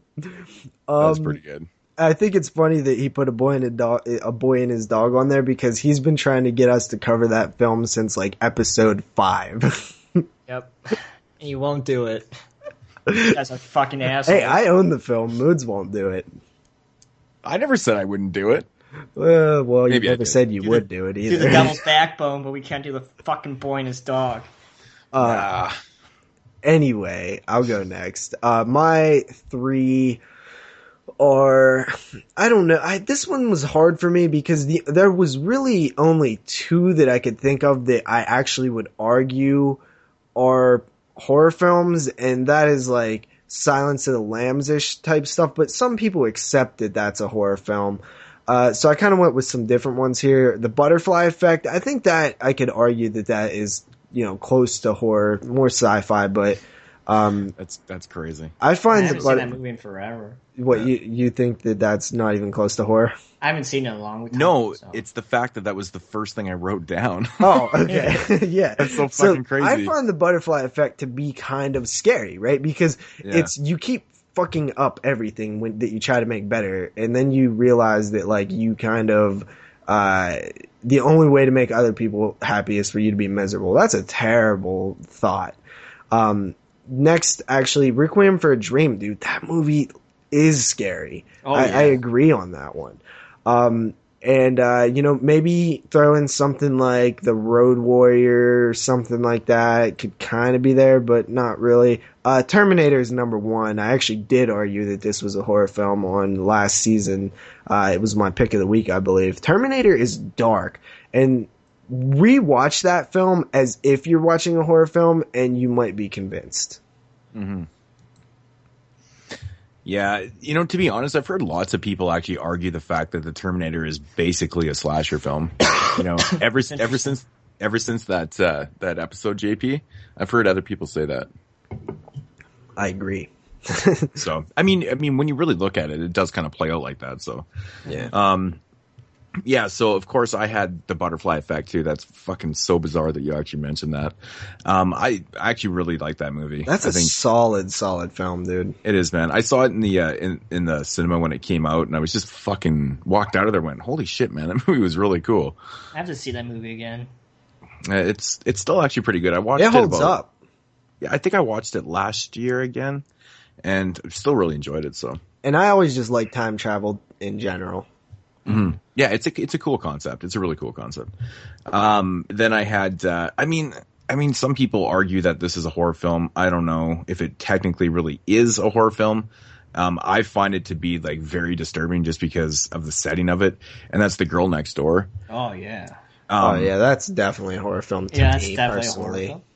Yeah, me too. I mean, it's the whole content of it. I mean, it's not per se like your average fucking horror film, but the content and what's going on in that is definitely horrific. And actually, I was thinking of like another one by Jack Ketchum, the movie Lost. Oh, that movie's Lost. Fantastic. Yeah, that was a pick of the week of mine also. Yeah, that movie's so good.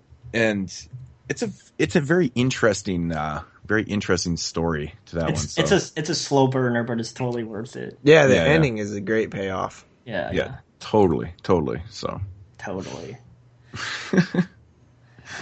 That's fucking crazy. Yeah, the Butterfly Effect, dude. That's trippy. I mean, other candidates that you'd mentioned like Antiviral, and I think that's a perfect one right there too. It's not technically a horror film, but it was our first featured review that we covered, which is funny. Yep. Yeah. There was another one that we covered that was kind of iffy on the horror side, right? The Banshee chapter, I believe. Yeah. Yeah. Actually, one of the very first ones I thought of was Crash by David Cronenberg. Oh, yeah. Because just the idea behind it. And now you're saying all these movies, I think mine are shitty. Yeah, actually, you're actually bringing a bunch to my mind because it's like the survival horror ones, like Frozen. I would argue that Frozen is a horror film. Well, what about Spiral? Spiral, thriller more, but I think it's more of a thriller. The Battery. Yeah, The Battery. Right? Yeah, I know The Battery doesn't even seem like a horror film, really, when you watch it, but... The Sacrament is kind of there a bit. The Woman. Yeah. The Woman? Yeah. Yeah. Totally. Yeah, Hobo with a shotgun? Hobo with a shotgun is definitely a good example. Yeah. It's exploitation, grindhouse exploitation type deal, so... Yeah. But I think the more, like, the main point of the question was, like, what is kind of, the type of film that is just dark and scary, but is generally considered like a drama or something. And I think Requiem for a Dream like really fits that mold. That was actually a really good pick. Yeah. Totally. Totally. All right. So, next up for the questions, who actually asked your five favorites, your favorite Scream Queen and then 5 films? I believe it's Paul Henderson. Paul Henderson. Okay, yes. So I'll go. Favorite Scream Queen. I've mentioned this many times in the past. It's Tiffany Shepis, without a doubt. I absolutely love her. 5 film, and this was actually kind of a hard list to make because she's been in a fucking million movies. Even if she's just appearing in a film for like a quick cameo or like starring in a film, I tried to pick films that she was actually in, the whole film, like a star of it. So at number 5, Dropping Evil. This is a really, really fucking weird film, released by Wild Eye Releasings. Next up, number 4 is The Violent Kind, another very odd film. I think I might have seen that one. The Violent Kind's, it starts out as one thing and then kind of turns into another. The ending's really bizarre. Number 3 is Nightmare Man, which I've talked about many times. Number 2, I talked about recently on the cast, which is Wrath of the Crows. Fantastic film. And number 1 has to be strictly because of her performance. And this movie actually was quite surprisingly good for the stupid title that it has. Bonnie and Clyde vs. Dracula. I remember that. I mean, honestly, like, it's generally a movie that most people would look at and just kind of laugh at the title. Like, what the fuck, are you serious? But it's actually pretty fucking good. And her performance is so good. It's the best performance that she's ever had in a film. Like, it's legitimately really, really good acting. So, yeah, I gotta say that. Jeremy, you can go next. I don't really have one, to be completely honest. But I guess Danielle Harris. I would have to say anybody be generic and boring. But that's probably true. Well, I actually saved you from being overly generic and boring because I'm going to like just copy yours, which makes me even more generic and boring. Danielle Harris, but I mean, I don't really have like a favorite Scream Queen. I just go to Danielle Harris because she's the one I noticed the most, I guess. She's, Halloween, Halloween 2, Halloween 4, Halloween 5, Hatchet. Those are my favorite films that she's in. Hatchet 2, yeah. Hatchet 2 and 3. She's another one that's been in so many fucking movies. Mm-hmm. Like, even if she's just appearing in as a quick cameo or starring, she does a lot of movies, man. It's crazy. Yeah. Also, Linnea Quigley, I actually really do like for some reason. Well, not for some reason. We all know why we like Linnea Quigley, but I've been noticing like I really do get excited when I see she's in something. Mm-hmm. Yeah. She's in a lot of really good movies, though. Like Return of the Living Dead, Silent Night, Deadly Night, Night of the Demons. Oh, yeah. I mean, like, those are like 3 like classic films right there. Mm-hmm. Yeah, definitely. So. All right, so who asked the top 5 home invasion question? Top 5 home invasion. I want to say might be that Joey guy. I forget his last name all the time. Joey Carrington? I think that might be him. Okay. Top 5 home invasion films. This is actually really hard. I really didn't put like an extreme effort in, or that much thought into it because there's so many that I do really care for. But this is what I came up with off the top of my head. So number 5 was The Collector.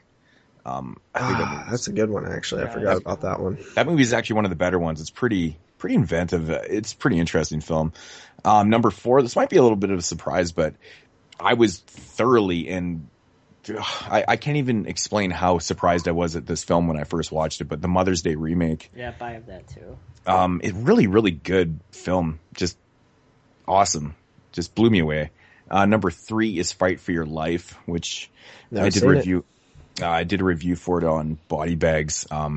It's a really fucking racist film, but really good stuff. What? It's really racist? Good. Dude, you have no idea. Oh my God. You don't hear that often. You hear me say that all the time about all in your family? Come on. Oh God, it's fucking bad. I say about that all in the family all the time, man. I think it's hilarious. Number 2 is the movie Them. It's just fucking awesome. Love that movie. And number 1, Inside. Oh, very similar list, my friend. Well, then you should go next. Okay. Number 5, I have Mother's Day. Awesome film. We talked about that on JP's Short-Lived, whatever the fuck that was called. Fuck you. Number 4, we have In Their Skin, which is an awesome home invasion film released by IFC Midnight. That's really, really, really good. I highly recommend it. It is a good film, actually. Yeah. Number 3, Them, of course. Like Moodz said, it's fucking awesome. Number 2, Strangers, which we also talked about on JP's unknown fucking show. And number 1, of course, we have Inside. Nice. Okay, so mine is number 5, The Strangers. This actually fell from my list. I would have considered this probably to be the best home invasion film of maybe last year. I believe I even was quoted saying that at one time here on the show. But it definitely fell since the last time I revisited it on my short-lived whatever the fuck it was called. Number 4 is You're Next. Honestly, I really like this film. It's a lot of fun. Number 3, House on the Edge of the Park. This is a recent watch. I thought the ending really did hurt the film, but it's still a very strong home invasion. We had a pretty good argument about that. Yeah, and I stand by it. The ending, that would be one of the best films in the home invasion genre. Well, obviously it still is, but I mean, it might have been like number 1 if the ending didn't like completely ruin the film almost. No, I'm kidding. Next up, number 2, High Tension. I think it's kind of home invasion, right? Yep. It's always on home invasion lists. I guess it kind of is for a little bit, but yeah. It fits it. And number 1, Mother's Day, 2010. Absolutely, in my opinion, the best home invasion film. I don't know what it is about this film. I've seen it probably like 5 times now, and I absolutely love Mother's Day. It's so well done for like a remake. He wasn't expecting much. Very well acted, great cast, very despicable villains, not very predictable at all. Very good shit right there. Mother's Day. Yeah, you need to check out Inside. Inside is. Well, I think we should do a show on those films, and then I'm writing a paper on those. I would have a good reason to check them out. I talked about that today, actually, to you guys. Along with them, and you got to check out Fight for Your Life, man. It's fucking crazy. Yeah, crazy shit. Who released that film? I mean, what country is it? An American film? Fight for Your Life. It's American. Yeah, it's released by Blue Underground. Oh, cool. All right, so that's it for that question. Yeah. All right, so what else do we got here? We have, I know Zach asked your top 5 film sluts. Yeah. Good old Zach. You gotta love that. That's a great fucking question. Had me fucking giggling. So I can't remember if this is her name from the film. I know Jeremy will remember. But I think it's Sarah from Gutterballs. Yeah. The girl that gets fucking raped. With the bowling pin? But she's just such a slut in the film, though. God, I love that film. She's not wearing underwear and she's like bending over and you're seeing fucking puss. I love that shit, man. That's so dirty. Sure. So dirty. Number 4, this is another one I just did right off the top of my head. So, number 4, I have it written down as the big boobs chick from Friday 5. Debbie Sue Voorhees, dude. Debbie Sue Voorhees. I knew her last name was Voorhees. I couldn't for the life of me remember her first name. But yeah, that chick's she's sexy, man. Number 3 is Suzanne, Leanna Quigley's character from Night of the Demons. Nice. Fantastic. Number 2, I put anything that Tiffany Shepis is in, because she's always getting naked and being slutty, like all the fucking time. It's so awesome. And number 1, just because I just recently watched this movie, and my good God, is she ever sexy in this fucking movie. And she is very slutty in the film, too. And I love the fact that she walks around quite a bit in the film with a bra on and, like, no bottoms. It's fantastic. It's the chick from the newly released film Nurse. Her name is Paz de la She was hot, wasn't she? Oh, my God, dude. What is with her walking around? Or something? She's naked like the whole time, and her bush just is like hanging out everywhere. It's so interesting that there's scenes where she's wearing a bra but no bottoms. Yeah. It's like, what? She's got like a full bush too, so it's like, Jesus. This is crazy, man. But yeah, she's fucking sexy, but really slutty in the film. So. Yeah. Oh, yeah. That's a good one. It's pretty awesome, actually. And you didn't have the chick from Leprechaun 4. Come on. Leprechaun 4, yeah. No way. Rebecca Carlton. Come on. So I guess mine, I didn't really make a list because it was really hard without reference material. And let's be honest, slutty, not slutty, how do you really know? I don't really feel like judging women like that. So I'm just going to go with Linnea Quigley in Night of the Demons, Linnea Quigley in Return of the Living Dead, Debbie Sue Voorhees in Friday the 13th Part 5, and then pick any two other hot slutty girls from Friday the 13th films as my final two. That's awesome. Nice. Jeremy? I'm in the same boat, JP, to be completely honest. That girl from Nurse is a really good idea. I didn't even think about that until you said it. Also, Linnea Quigley from Pumpkinhead, too. Interesting. I had Quigley, too, on here, of course. You had to have that. Yeah, I don't know. I don't really, pay attention. I mean, sort of, but, I need material to look at to, think, I guess the chicks from Slumber Party Massacre are pretty hoary. Next question, I guess we'll go to.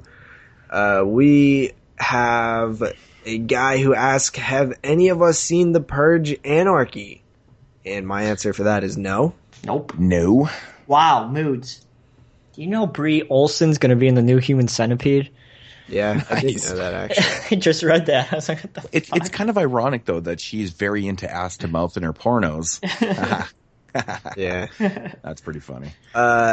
We got a question. 3 of our most wanted Scream Factory releases. That obviously these are films that have not been picked up by Scream Factory. What would we like to see released by Scream Factory? Moodz started off. Oh, I didn't actually even write anything down. But, of course, I would love to see Clown House released. I think I've said this multiple times, but I would love to see a Blu-ray release of that film. That would just be too good, really.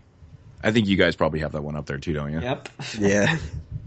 I mean, it's just one of those fucking films that we need. And it's MGM, so it seems impossible, right? Yeah, totally. Yeah. I don't know. I didn't actually even make a fucking list for this. Oh, you bitch at me. JP. Fucking dick. So, want me to go then? Yeah, just let me think about it for a minute. Alright, so number 3, any damn Christmas horror film that exists. Come on, Scream Factory, you're pissing me off. But I would prefer Elves, just because it's so weird. It's weird and it's lost and it's obscure and nobody knows about it and I want to see it on Blu-ray. Number 2, Clown House, for the same reasons that everybody in the world wants Clown House. Number 1, Mosquito, because Mosquito is a film that is very underseen. I love the film. It's a lot of fun, and I think it would be a really big seller if Scream Factory released it. That's a good choice right there. Mm-hmm. Yeah. And next? Yep. All right, number 3, just Brian De Palma's Sisters. I know this Arrow has a release of it, but I'd love to see Scream Factory give it the special edition treatment. I think they could do some awesome cover art with that film because it's truly a fantastic film. I know Moodz agrees with me on that one. Number 2, Ghost Town. This is a full moon film. Nice choice. I think this is a full moon film, if I'm pretty sure, so that probably means it's never going to get released. Probably Empire or something, right? Yeah. Yeah. And it only has a Laserdisc and VHS release, so that would be pretty baller if that came out. And number 1, Clown House. Yeah, Clown House seems to be the one that we stroke the most over. House 4. House 4. No, special edition treatment. I mean, I honestly have a lot of Scream Factory titles that I would love. Oh, I have a wish list that's longer than fucking my Yeah, PC. and he can't think of 2. No. I was just trying to really bring out the good ones, but honestly, the one film that I would really like to see that get an awesome release is The Pit. Oh, that's a great one. That's a good one. Because I've been wanting to see that. We talked about that early on in the show. Yeah, The Pit would be such a good one. Another one that I would love to see get a release is Mausoleum. It's a really cheesy film from 87 or something like that.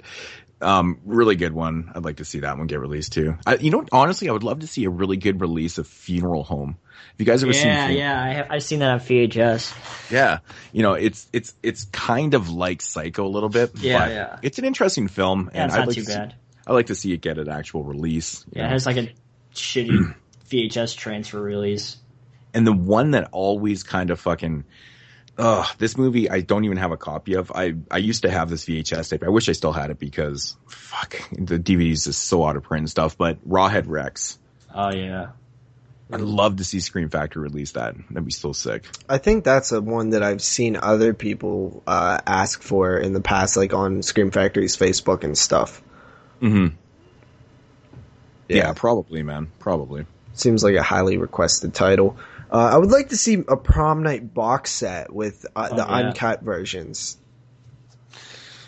That would be fucking cool, man. Yeah, with part 3, my favorite one. Yeah. Well, I just want to see the films, but the Canadian edition is like impossible to find that has the films uncut.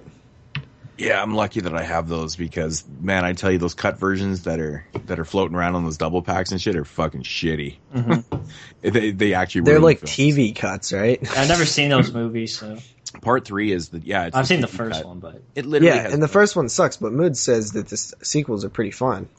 Yeah, honestly, I like part 2 and 3 more than part 1. So part 4 is a little weird, but you know how it goes. It is what it is. It is what it is. All right, so what do we got left for questions here? I know we got top 5 composers, this one was hard. Composers. I don't even know 5 people. I didn't even know about this question until we started recording. I was like, oh shit, I need to put a list together here. So I basically came up with 5 first 5 people I could basically think of. Number 5 was Charles Band. Love his fucking his. Or is stuff. it Richard Band? Charles does a lot of music too. Same as Richard. Yeah. Okay. Actually, Charles Band didn't Charles Band actually do the theme for Reanimator? I don't know. Who did the theme for Puppet Master? Could probably Charles Band. I don't know. I thought it was his dad. Not sure though. Could be wrong. Next up, we got Riz. I can never say this guy's names properly. The guy that composed the music for Cannibal Holocaust. Riz Orslanen. That guy's awesome, man. Yeah, great composer. Fabio Frizzi, of course, Italian, known for doing Zombie and stuff. He's done a lot of really cool music pieces. Number 2, John Carpenter. Of course, he's done a lot of really good compositions and stuff. We all know his work. And number 1, Claudio Simonetti, or Goblin in general, of course, from tons of fucking Italian scores that are just amazing. They totally make some of the movies. But yeah, Claudio Simonetti, amazing. Yeah, my list is exactly the same as yours. That's kind of weird. Like all 5? Yeah, all 5. Oh, bullshit. You told me before the show started that you couldn't think of 5. You fucking asshole. You throw me under the bus to look like an asshole. You had fucking Riz on there? Oh, man. I did. It's fucking crazy, right? Liar. Throw me under the bus. Yeah, it does. Jeremy, what's your 5? Me and Moodz obviously know a lot about music, so we had 5 good ones. What's yours? You're a fucking asshole. He's oddly enough, I had the same 5. I got Rick Wakeman, who did the score for The Burning. Of course, he's also the the most famous synthesis player for Yes. And the score for The Burning is fucking awesome. Yeah, I have John Carpenter also, and I have Goblin. I don't have Harry Manfredini up in here, huh? No, because I didn't fucking copy him like you did, JP. You fucking throw me under the bus. That's great. I think that's about it for the no. We have one more. John Matrix asks us, what about doing some reviews of old school horror anime? Movies like Vampire Hunter D or Devilman. And my answer to that is, maybe. I don't know. I've never really got into anime, but I'm open to anything. I'll watch anything. But I've never really been into anime maybe myself we'll either. Do it, dude. Maybe we'll do a featured review of Vampire Hunter D. like I have honestly seen, I think Ninja Scroll, and I think that's pretty much the extent of my anime. I love Dragon Ball viewings. Z. I watch all of the seasons of Dragon Ball Z. I love Dragon Ball Z. I don't know, man. Like I love cartoons and shit, but I don't know, something about anime. Have you seen Dragon Ball Z? No, it's not that I dislike anime. I just don't know it. Like I never just watched it. So yeah, I mean Dragon Ball Z is a legit like drama story. It's like amazing, dude. Like it's pretty good too. Check out Dragon Ball Z one day. You'll like it. Interesting. Cool. So that does it for the questions. Yep. Alrighty. So then I guess we'll get into the coroner's report of weird stats and morbid facts. Yeah, with your boy MOODZ. All right, so I basically just grabbed a issue of Rue Morgue, and it happened to be the one with Wolf Cop on the cover. Pretty fucking awesome. From June of 2014. So just a few months old. Yeah, and we're just going to read the first one here. Fuck. Okay, a 39-year-old Utah woman, of course, was arrested after her estranged husband discovered the corpse of an infant hidden in the garbage. I heard about this one. I knew this one. Yeah. Police later recovered 6 more dead babies on the premises, also believed to be hers. Okay, now the key here is that she's in Utah and they don't believe in birth control and stuff. But I mean, there's other methods. There's coat hangers. There's lots of spares in Utah. I bet. Me out, bud. Seriously, like, how the fuck do you give birth to that many babies and kill them all? Let's be real here. Let's be real here, dude. One, how do you go unnoticed that you're pregnant, right? I mean, that's fucking crazy.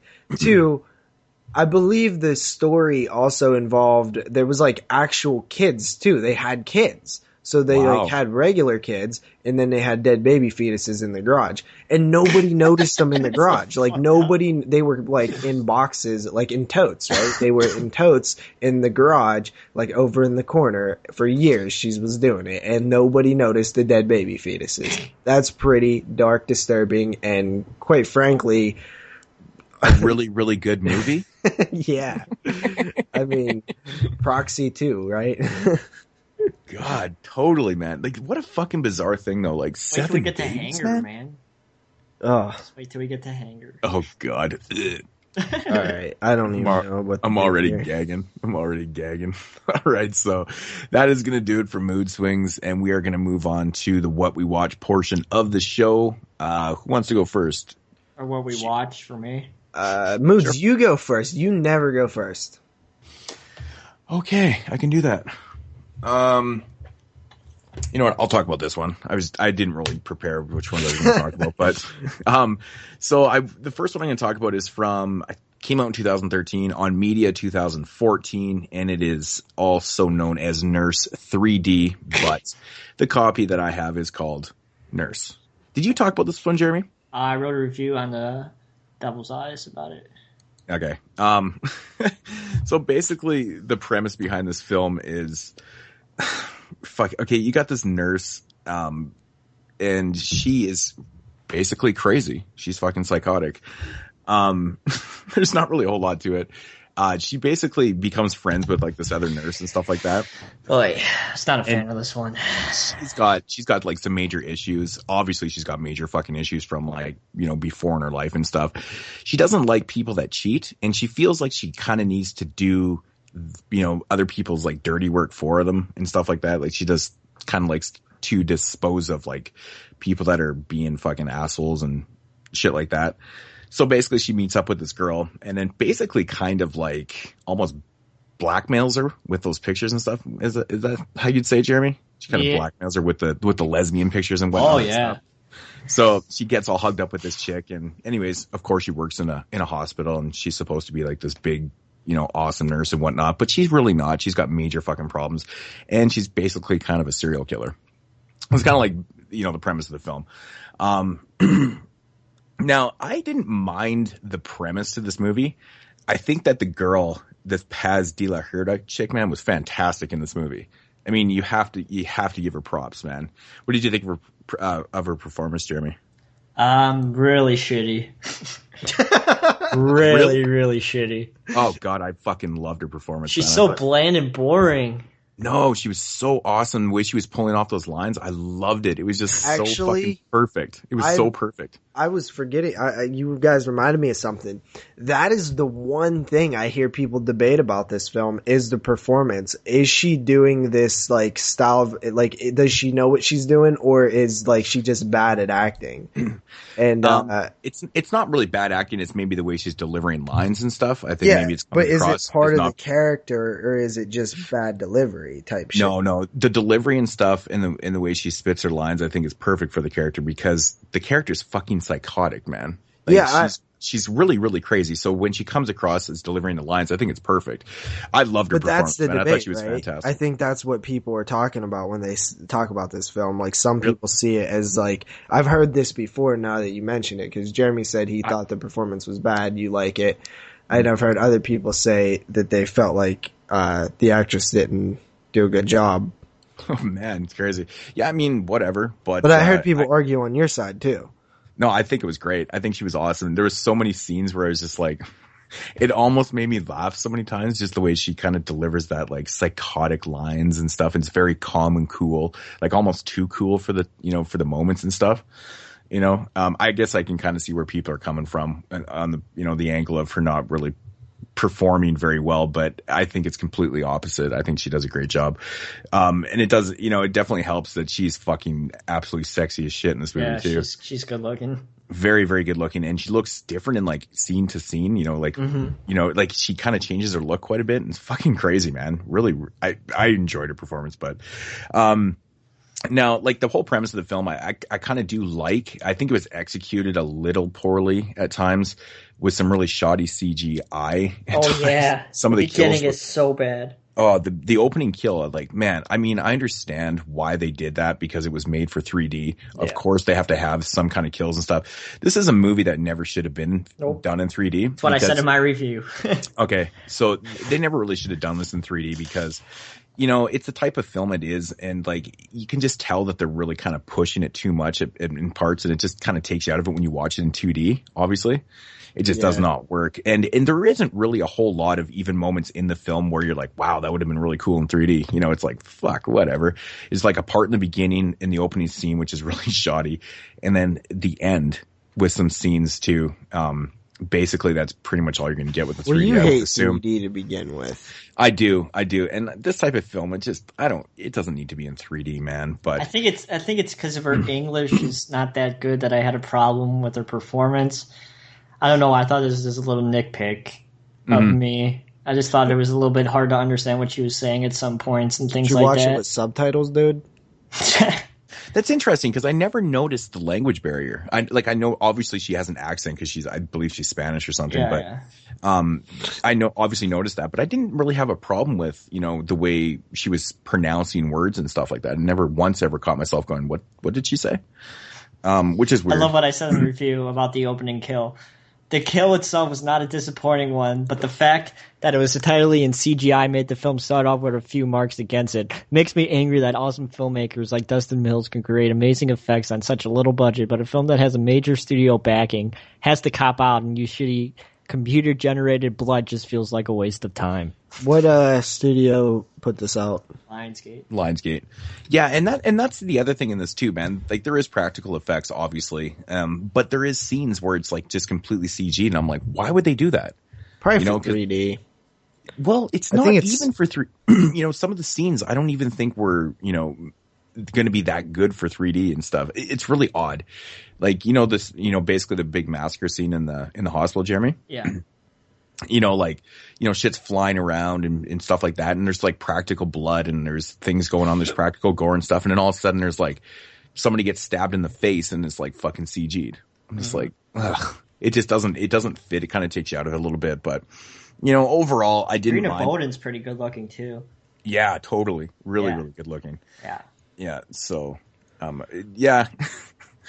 I'll put my review in the description or I'll send it to whoever and you can read it.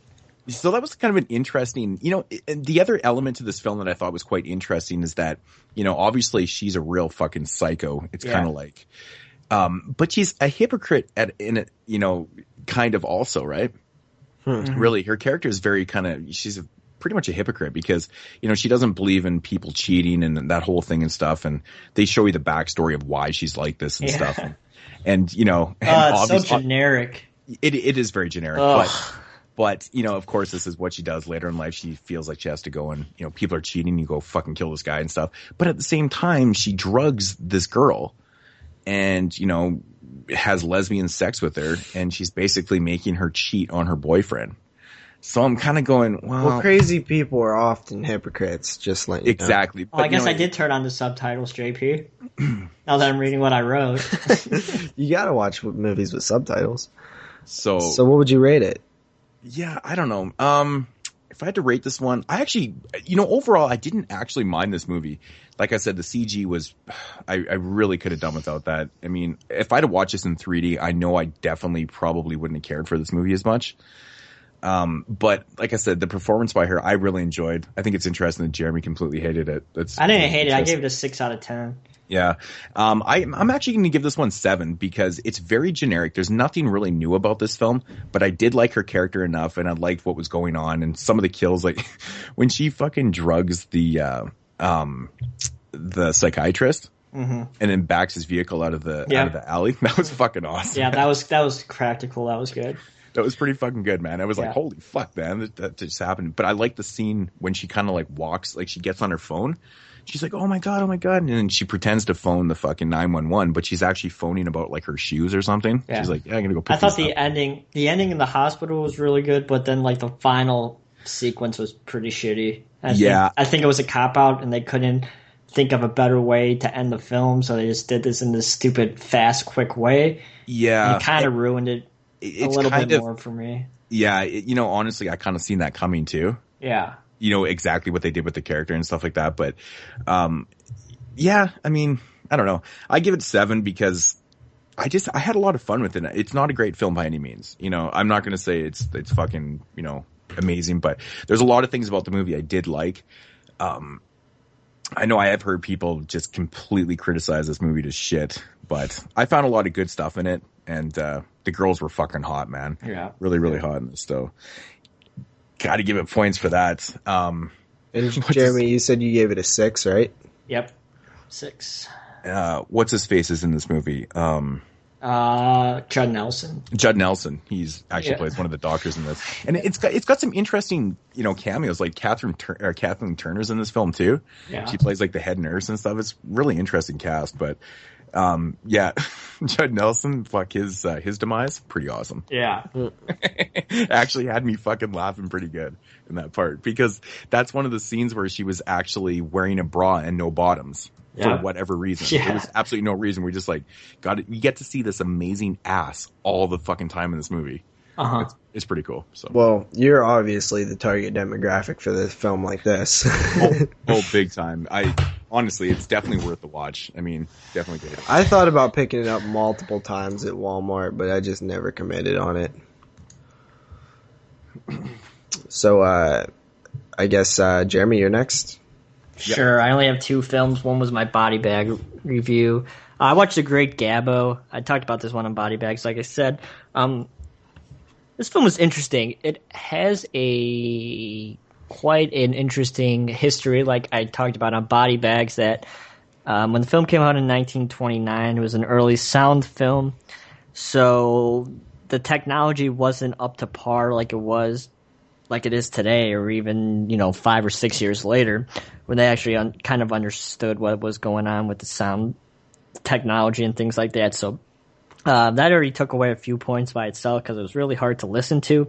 I don't think it was bad as Beneath the Mississippi, according to what I've heard from JP, but that already took a few points off because it was pretty much a silent film because, like I said, the dialogue was pretty choppy and things like that. Well, considering it's a public domain movie, it's another reason why, because there's not that many prints out there that are actually good. The Kino release is, of course, the best release of the film that you're going to find. And like I said, also on the review, the public domain version is 67 minutes long and the theatrical version is 93 minutes long. So they cut out like 25 minutes in the public domain version, which is unfortunate because I thought some of the footage there needed to be in the film. Also, some of the scenes were also colorized, but that footage is known to be lost, and all we have are the original black and white negatives. So, besides that, film's basically about this guy who's a ventriloquist. He has this girlfriend who's a total bitch too. Like I said in the review, if we did the top 5 douchebags today, he would definitely be on the list. He was a fucking asshole. He has this ventriloquist doll that we kind of noticed right off the bat is moves and talks and do things by himself without the guy talking. Of course, the guy's name's Gabbo. So we see this doll talking and doing things with his mouth and things like that without Gabbo controlling it and things like that. It's not really a killer doll film, but it has some horror elements for sure with the doll and things like that with it moving. It's more of a drama, but I thought it would have been an interesting film to pick that not many people know about or watch because it's a really unknown early sound film that I really don't hear people talk about. I even told one of my film professors that I watched it and he looked at me weird because it's a strange one. Check it out. You can get public domain. You can find it anywhere. I wouldn't be surprised if it's in those 50 movie packs. But it's okay. 5 out of 10. Yeah, all of us probably have like 4 or 5 copies of that movie sitting around. We don't even know. Yeah. Yeah. Interesting. I always find it interesting with these old ass films that I never even heard of. Yeah. Fuck, I like those old films, man. So do I. There's something about them it just feels so right. I don't know, when you're watching it, you're just like, this is so cool. I feel like there's a certain time of day and a certain temperature and a certain like time of year where those things just like really just have like a lot of atmosphere and kind of like just are perfect for certain types of days. Mm-hmm. Mm-hmm. Anyway, I guess I'll get to mine. This is a film that I checked back that I didn't talk about because I was wondering why I didn't remember talking about it, and it's Mockingbird from the year 2014. So this film, it was released on DVD just recently. I remember seeing a quote from the director saying he's going to restore faith in the found footage genre with his film. I believe that was from the director. So this was a Walmart exclusive on DVD. So I grabbed it, overpriced. But this film follows 3 different types of people. The first is a group, and it is a husband and wife. The second is a kind of shy, stay-at-home, lonely student. It's a female. And the third is a down-on-his-luck loser who lives with his mom. Bit overweight, obviously not very well kept, facial hair-wise and stuff like that. Bit of a mess. So all 3 of these people get a knock on their door, and they go outside, and in a box is a camera. So that's kind of your found footage thing. And they find out throughout the film that the cameras cannot be turned off. They think they won these cameras in like a contest or whatever that I believe all 3 different people had sent away for. And so it is interesting, right? I mean, because it makes the characters keep filming because they cannot turn the cameras off. They do not turn off. And I thought it was cool how they each got their camera and you're from the point of view of the camera the whole time. So it's like looking up at like a, wrapping paper or whatever. You're seeing through wrapping paper. And then essentially what happens is they start getting clues. Like, okay, you have to go here, there, and do this. And then you have to do this. And I was like, okay, so it's kind of like one of those Saw want to play a game type things mixed with some found footage. I was liking the way it was going. I actually got this feeling a little bit into the film, like, I'm going to love this film. This is going to be one of those sleeper hits that are just, like, awesome. Then it quickly went downhill, and I pretty much did not enjoy the film, except for what really brought it up was that third character, the down-on-his-luck loser, because what the notes that he gets say is they want him to dress up like a clown and go do shit in the town, like, get kicked in the balls, stuff like that, just random things. And he is very charismatic. He's very entertaining, and he is funny as hell and kind of freaking creepy too. Anyway, the film all ends up with these three characters coming together, and the ending was one of the worst endings that I have seen in a long time. It absolutely made zero sense. It completely ruined any sort of idea that you had. It just does not make sense. It's impossible for it to end like that. So that was awful, but I still give it a 6 out of 10 based on the clown. I was really excited for Mockingbird, and it was a really big letdown. I still do think it's above average, but that ending, god damn it, that ending is bad. That fucking sucks. What's up with all these clowns, man? Everyone's doing clowns. Yeah. So Mockingbird, I honestly would say don't even pick it up, unless it's going to go out of print because it's one of those Walmart exclusives. But it honestly isn't worth watching. But I don't know. Maybe it is because the clown is cool. I don't know. Who knows? Anyway, that's my review on Mockingbird. Yeah, that sucks. Yeah, there's nothing worse than having a movie, be pretty decent for like 80 minutes and then the end just fucks the whole thing up. Yep. Yeah. Well, it's gotta be the worst feeling in the world, man. You're like, no way. Well, another problem with the film was that the middle character, the lonely college student, was boring as hell, and it was supposed to be like the suspense character where she's all by herself and there's people around her like knocking on her windows and stuff, and she's like scared, sitting in like a shower with the lights off, like with her camera, like all scared. But it didn't work because she was boring as hell and nobody cared about her. The other people were cool, but that was definitely a problem. Yeah, man. Fuck. It's not very often that actually happens, but a lot of times you can kind of forgive it. You're like, well, okay, the ending is, okay. But if it's like to the point where it's like, it doesn't make any fucking sense, then you just question yourself. You're like, why did I sit through this fucking movie, man? The thing is that it's impossible. The ending that happens, I don't mean like impossible as in like timeline wise or anything like that. I just mean that what they expect you to believe could never, ever, ever, ever happen in a million years.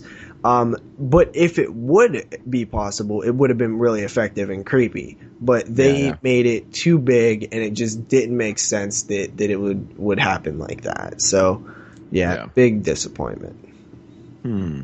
Interesting. Cool stuff. So, I guess with pick of the week time.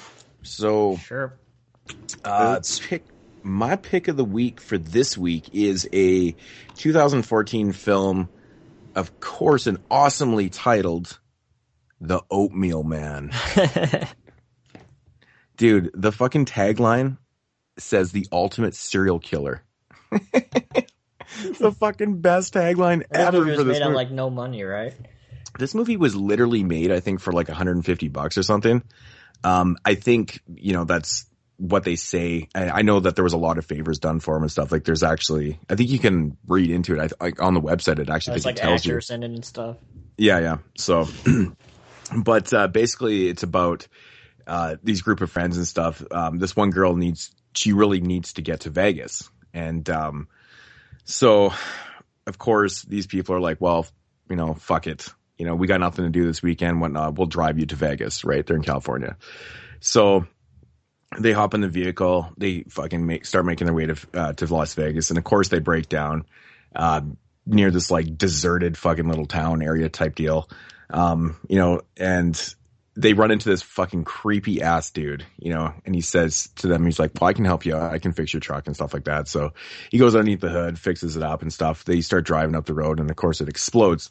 The vehicle doesn't actually literally explode, but the engine kind of explodes up, and it's actually really fucking funny because when it explodes, like oatmeal comes flying out of the hood. You gotta see it, man. It's fucking funny as hell. Anyways, So now they're like trapped. So they make their way into like this abandoned warehouse type deal. It used to be like an oatmeal factory, of course. And the backstory with the oatmeal killer is he was an employee there that fell into like this oatmeal vat or whatever. And they never found the body and stuff, of course. Right. So, and of course, this guy's just hanging around this area waiting for, these mid-20s kids or whatever to show up so they can kill him and stuff. Right. But anyways, that's basically what it is. It's about an oatmeal man that's fucking killing off these people one by one. No, the premise sounds completely, absolutely fucking stupid as shit, but it's so much fun, man. All practical effects in this, like the oatmeal man is so fucking nasty looking. It's just like this big ass dude with like runny fucking oatmeal and shit. And, it is what it is, man. It's got like, they start getting killed off one by one. Effects are really well done for like, basically the budget for this film doesn't seem right, because it does look like it took a lot more effort and money to do what they did. So I'd like to find out exactly how they did this film, but, it's really cool, man. I like the setting of it. It's like kind of in the desert area. Of course, they would have an oatmeal factory like way the fuck out there. It seems completely stupid, but, I don't know. I really enjoyed it. One thing about this film that's really funny is the fucking dialogue, man. It's just like so mean at times. It's like this guy and this girl, they're like talking about, they're in the vehicle and he's driving, she's in the passenger seat and there's a bunch of other people in the back doing whatever. And they're just bullshitting. And she's like, no, I haven't seen that movie. And he's like, you better fucking see that movie before I punch you in the head or some shit like that.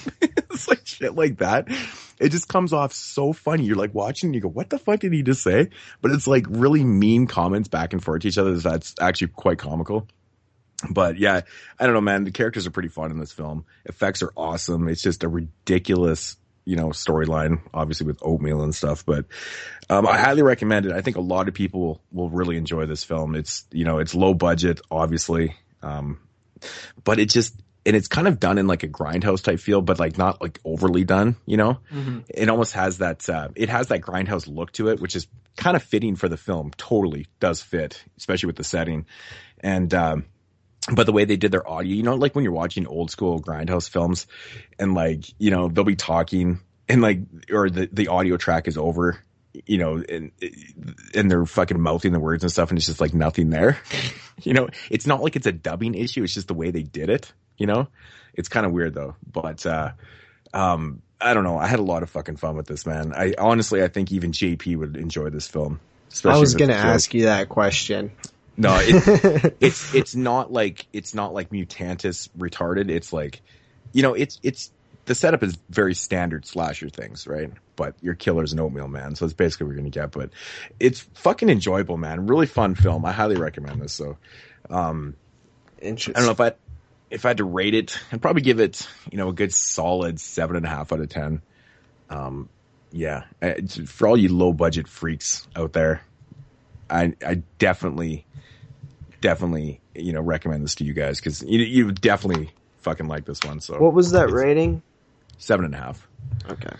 I just didn't want to. I don't want to give too much away about it and stuff, but it's just fuck, man. It had me in stitches so many times in the film just because of the dialogue.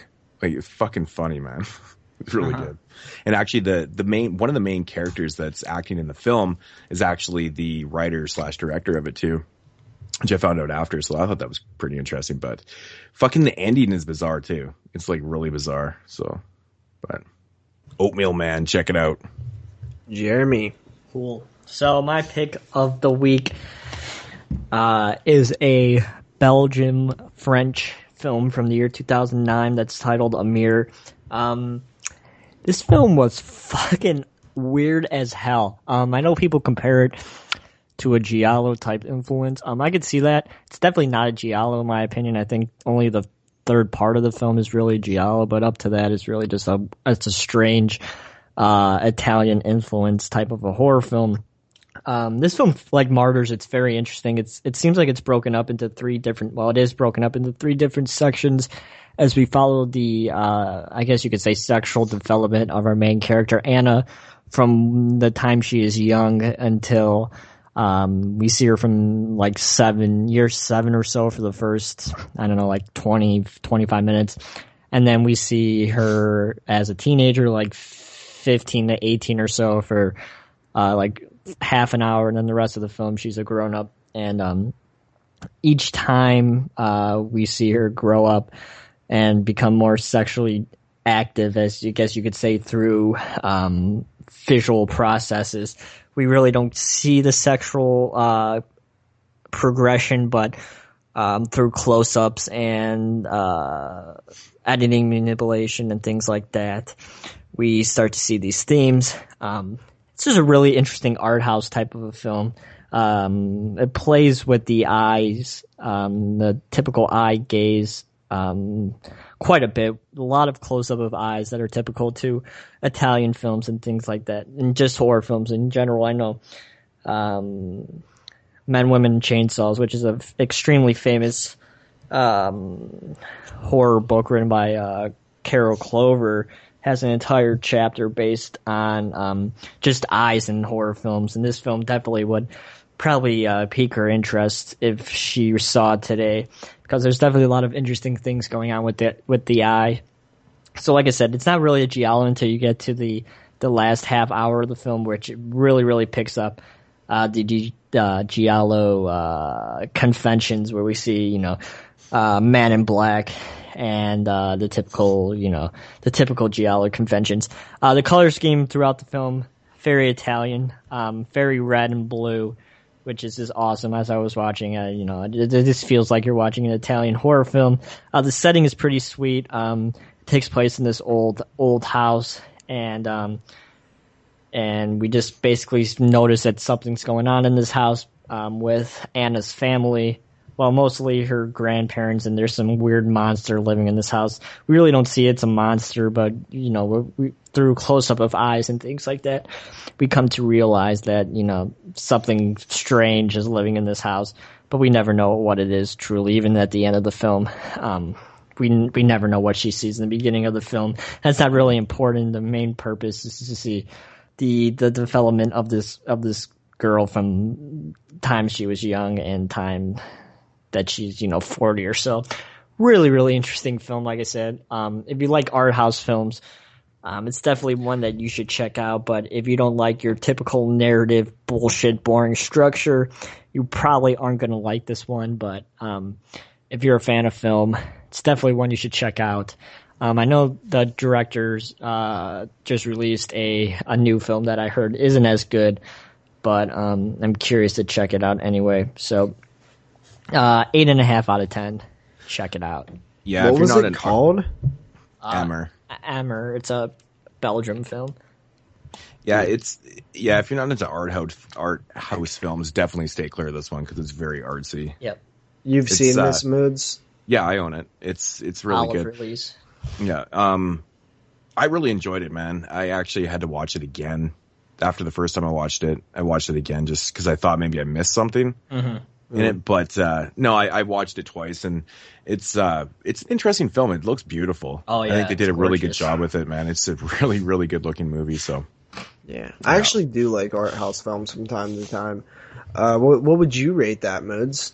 I would probably give it exactly about an 8.5. That's a good rating. So nice. Yeah. All right, so I guess that just leaves me. And I decided to go with a film that, honestly, I completely spaced when Moodz talked about this film because I still don't remember the conversation. But the film is Pieces of Talent from the year 2014. And this is a film that I saw online because they're trying to get a sequel made, and they had the original film streaming for free up on their website. So I thought that was pretty cool. I decided to check it out, and wow, I really ended up liking this one. It's fucking awesome. Told you. I know you didn't. Well, I did talk it on. I remember when I was given in my head you didn't. Well, it was funny because when I was given the synopsis to the film, Jeremy's like, "This one sounds fucking boring." I honestly do not even remember you talking about it at all. It's so crazy. I don't know what's wrong. I hope I'm not dying or getting brain tumors or something. I think it was like right before the Halloween show, actually. Really? Like before then, so. So yeah, this one we follow a young girl, struggling young actress named Charlotte. She's trying to get into the acting business, but she just can't catch a break. The film opens with an audition where she is good, but not quite what they're looking for. She works at this crappy little strip club where she's a waitress, and she hates it very, very much. One night she sees a bouncer kind of beaten up on a passerby named David, who she, being good-willed, goes and helps out this man. They become sort of friends, and she finds out that he's a filmmaker. So then we kind of jump around between Charlotte, who is the actress or struggling actress, and David, who is the quote-unquote filmmaker. But when we're watching David, we quickly find out that he's a little out there. And I found that the scene where we first kind of like learn this, where he gets some guy to come help him, get some shots, and they go out to this dilapidated barn, and it quickly just starts getting weirder and weirder. That scene is awesome. I love the whole way that scene plays out. But overall, I thought that this one was really kind of about the characters, but I thought that it was just filmed really well too. There's some great settings in this film, and shots. So I thought that the angle that we're kind of following this filmmaker who is kind of artsy in himself, but we're kind of also seeing the film play out in kind of an artsy way was interesting. Mm-hmm. Was you going to say something? No, just listening. Oh. Yeah. So I think that following these characters mostly separately, and then when they come together, they just really work well with each other. And the David character especially, because he's really on point. Like, he just has he's really has the great timing with what he says, and it's just, it seems like perfect, like everything that he says. And the Charlotte character is actually really likable. She's pretty. I thought that was some good casting there, but she's kind of gullible as well. But the murders themselves, pretty brutal. I gotta be honest here. And I think that the moment, because the one of the characters, it's the one that I was talking about when they go to pick up some shots, he starts noticing there's something weird about David, and I actually laughed out loud on that one.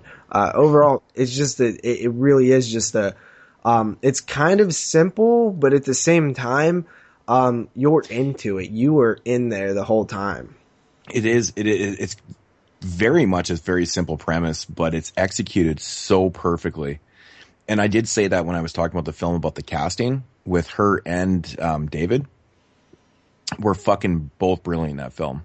Yeah, David was especially good, and I really didn't talk about that. I mean, this guy looks the part. He really does a great job. Just the way he looks. His charisma is on point. He just kind of has this slacker but artsy filmmaker look down. I love the scene, actually. I guess it would be the next morning after she basically saved David from that bouncer kicking the shit out of him. Because she takes his van, right? And he wakes up, obviously, the next morning, I guess it is, right? Yeah. He's been passed out all night. Cold. But, yeah, and they just start having this conversation. They just it's kind of real start bonding. Somber and weird. I don't know. It has this weird vibe to it. You just don't see any type of scene like that in a film. Yeah. It's not a duplication of any type of scene that you've ever seen before. It's something. But I love that scene because it really shows. What's her name again? Charlotte, yeah. Fucking bad with names. But it really shows a lot about her character in that scene. She's this very strong, well, not very strong, but very heart-filled person and stuff. And she really wants to help this person, but it also shows how lonely she really is. You know, she lives in this house with her fucking mom, who's quite abusive, like kind of verbally abusive. Kind of abuses her daughter and stuff. Like, her mom's a piece of shit, really. Charlotte's trying to hold this house together, and her mom's just being ignorant. But I love this scene because, you know, it's Charlotte and David, and it really just shows like how vulnerable like she really is, and she's just really looking for somebody. She has a lot of layers because Yeah. she's soft. But you can tell that she's a little bit tough too, because she's probably been through a lot. But she's very good. Like, she's a very good person, right? But you can tell that goodness that kindness has kind of backfired on her in the past. You can tell like that she's holding that weight with her character, even though there's no history exactly explained. You just get that vibe that you know, she's probably been too kind at times, and people have taken advantage of her throughout time. And this is all just from performance, and you know, they never really say that, right? I mean, it's just you kind of get a vibe from her because she's multi-layered. She just has a bunch of stuff going on, and this film really is about the characters. And man, I actually really like this one. This one was really cool. And I've heard nobody talk about it. It's interesting because for the last few months, it's been, you know, a lot of people have brought it up and stuff. Yeah. I mean, I think I posted about it a couple times, even in the group page and stuff. And I heard from other people, and, but I've been telling everyone, check out this movie. Yeah. There's one a perfect thing opportunity. I really liked about it is I like the ending. Yeah, the ending's good. Doesn't it just really fucking you want to see the second half of that movie, man? like a sequel. Yeah, because what happens is it actually, like, you think it ends, and then and then there's like some more, and then I was like, whoa, like I wasn't expecting that type of ending, so I was like, whoa, I really like that. Man, I fucking love the part in the film where David is at that film executive's place. He's in his fucking pool. Dude, oh my god. What he's saying, just the way he's acting, and he's just being all fucking... and that guy is a grade A douchebag. Totally, man, totally. But I love the way David's just acting in the pool and just being all nonchalant about shit and There's stuff. some definite commentary on actors who, like, act like they are the greatest thing in the world. Yeah, it's a really good film. So what do you rate it? I gave it an 8 out of 10. What did you give it? I can't remember. I actually can't remember. I either gave it an 8 or 8.5. I can't remember. So, but yeah, it's up there. It's a really good film. And if that link is still available, man, people check this out if you can stream it. But definitely pick up a copy. Guys, free. Everybody loves free stuff. I will buy this film, or maybe get a copy from Moodz. Yeah. But yeah, everyone needs to see this one. It's really good. And I really hope that the sequel gets funded, man. It's not doing too well if that's their only way to make it. I know. I looked at that. I was like, holy fuck. Crazy. So, but that's tough. So, alrighty. So yeah, into quick cuts here. First quick cut here is from 2013. It's an indie film called Swamphead. It is basically about a killer head. So the premise behind this movie is basically these people, they go to the woods camping and whatnot, and they find this like ancient relic, and they kind of resurrect this head. And obviously the head is not a good thing because it starts taking them out one by one. Very simple premise to it. It does give you the backstory of where the head came from and whose head it actually belonged to, or, you know, who it was and stuff like that, which is actually quite funny when they do the backstory to it. He was like a really good swordsman back in the day who actually ended up getting decapitated and whatnot and shit. So, but anyways, wasn't too good. Yeah, well, he kind of overdid it a little bit because what had happened was he was like the most feared swordsman in the, you know, at that time and whatnot, and he came back from a battle and his family had been like raped and murdered and stuff like that. So he took upon himself to go after these guys, which was not a good idea because he was by himself, and yeah, so it goes down like that. So basically, what it is you know, these people are in the bush camping and whatnot, and this head has been resurrected and it's out for blood. Quite literally. So it's literally a flying head. It flies around. Like the Screaming Skull. kind of like that, and it just attacks people. But fuck, man, is this movie ever brilliant, man? It's so much fucking fun. Really, really good gore effects. Like, there's a fucking scene in this film where this dude's in this hot tub and he gets attacked by this fucking head, and like just tears him literally apart. Like, there's like fucking legs and guts and little doo-doos floating in the hot tub and stuff. It's fucking funny, dude. And some of the dialogue is really good too. But it's just the whole premise of this flying head around this swamp kind of bush area. It's absolutely fucking hilarious, because watching people fight off a head when it's like biting your face, it's pretty hysterical. But, yeah, of course it's low budget, but the effects in this done super, super awesome. They did such a great job with this movie. The acting is, pretty much what you're going to get. There's, I think there's one character in this film that might actually kind of offend people a little bit. He's supposed to be like a handicapped character, but it's like totally over the top, and he's constantly shitting all the time. Like, seriously, he's like shitting himself and like smearing shit on trees, and it's fucking gross, man. It's so nasty. But, so it might offend people, because the guy that's playing like the challenge person is kind of overdoing it, honestly, at times. But you can't help but fucking laugh, because it's so funny, dude. Some of the and like, oh fuck, I don't want to really give anything away, but you guys have to check this out. I know you guys will dig this. It's pretty fun. Swamphead. I don't really know what I'm going to give this one. Probably, I don't know, maybe like a 7 out of 10 or something like that. It's pretty worth the time. But I actually picked this up at Wasteland last year, Jeremy. Oh, really? Or this year, I should say. Yeah. I'm probably, thinking back on it, man, I got to give it even higher. I'm going to give this thing like an 8 out of 10. It's really fun. It's a really fun film. This movie's actually getting it's actually getting a wide release right now by, I think Wild Eye Releasing is releasing this one right now. So yeah, I think they are actually. So it's actually available, for at more Walmart. people out there. I don't think Walmart will. I don't think they stock Wild Eye Releasings, but I don't know. Who knows? But anyways, people will be able to get their hands on this now. So Swamphead, definitely check it out. It's fucking fun as hell. Awesome film. And then next up here for the quick cuts, I watched from 1994, and that is the brand new Scream Factory release of Pumpkinhead 2. It's basically kind of like it's not really like... It's actually not. Yeah, it's totally not. It's, these fucking teenagers that resurrect this creature kind of by accident, but not really by accident. They kind of do it purposely, but they don't really know what they're getting themselves into. Purposely. Yeah, you know what I'm saying? Like, they think that they're kind of doing a good deed, but then it doesn't really go that way. The creature comes back to life and then starts taking out people, blah, blah, blah. I'm really, really not a big fan of Pumpkinhead 2 at all. I just find this movie to be... It's just so stereotypical and cliched, and like, I fucking hate every character in this movie. Like, everybody in this, pretty much. Everybody is so annoying. Even the girl, like the main girl character, her father's the sheriff of the town and stuff. I can't even stand her. All of her friends are shitty. Though.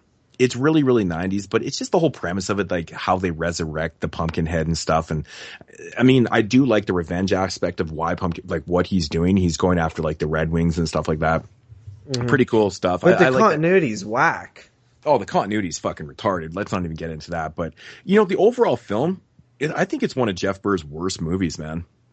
To be honest, I get no enjoyment out of this. Like, it took me fucking 3 times to get through this movie. I just kept getting so bored. I kept getting so bored with this movie. Like, I mean, obviously I've seen this movie a couple times before. I have the old DVD and stuff, but I never could dig this movie. I think it's just very, very average. It just doesn't do a lot for me. It's just, in my opinion, it's a really awful sequel to like a classic film, and I'm not even trying to compare Pumpkinhead 2 to the first one, because it's not really fair. This movie kind of sits by itself, but, I don't know, man, there's just not a lot going on in this one that I really care for. Characters, although I will say Pumpkinhead does look pretty cool in this film. Like, he doesn't look as bad as you probably think he might look, but, I don't know. I guess that's one redeemable thing about it. I'm going to give it a 5 out of 10. So average. See, yeah. I'm with you. I agree that it's not like a good film and stuff, but I don't know. Like, Pumpkinhead 2's always kind of been like a guilty pleasure for me.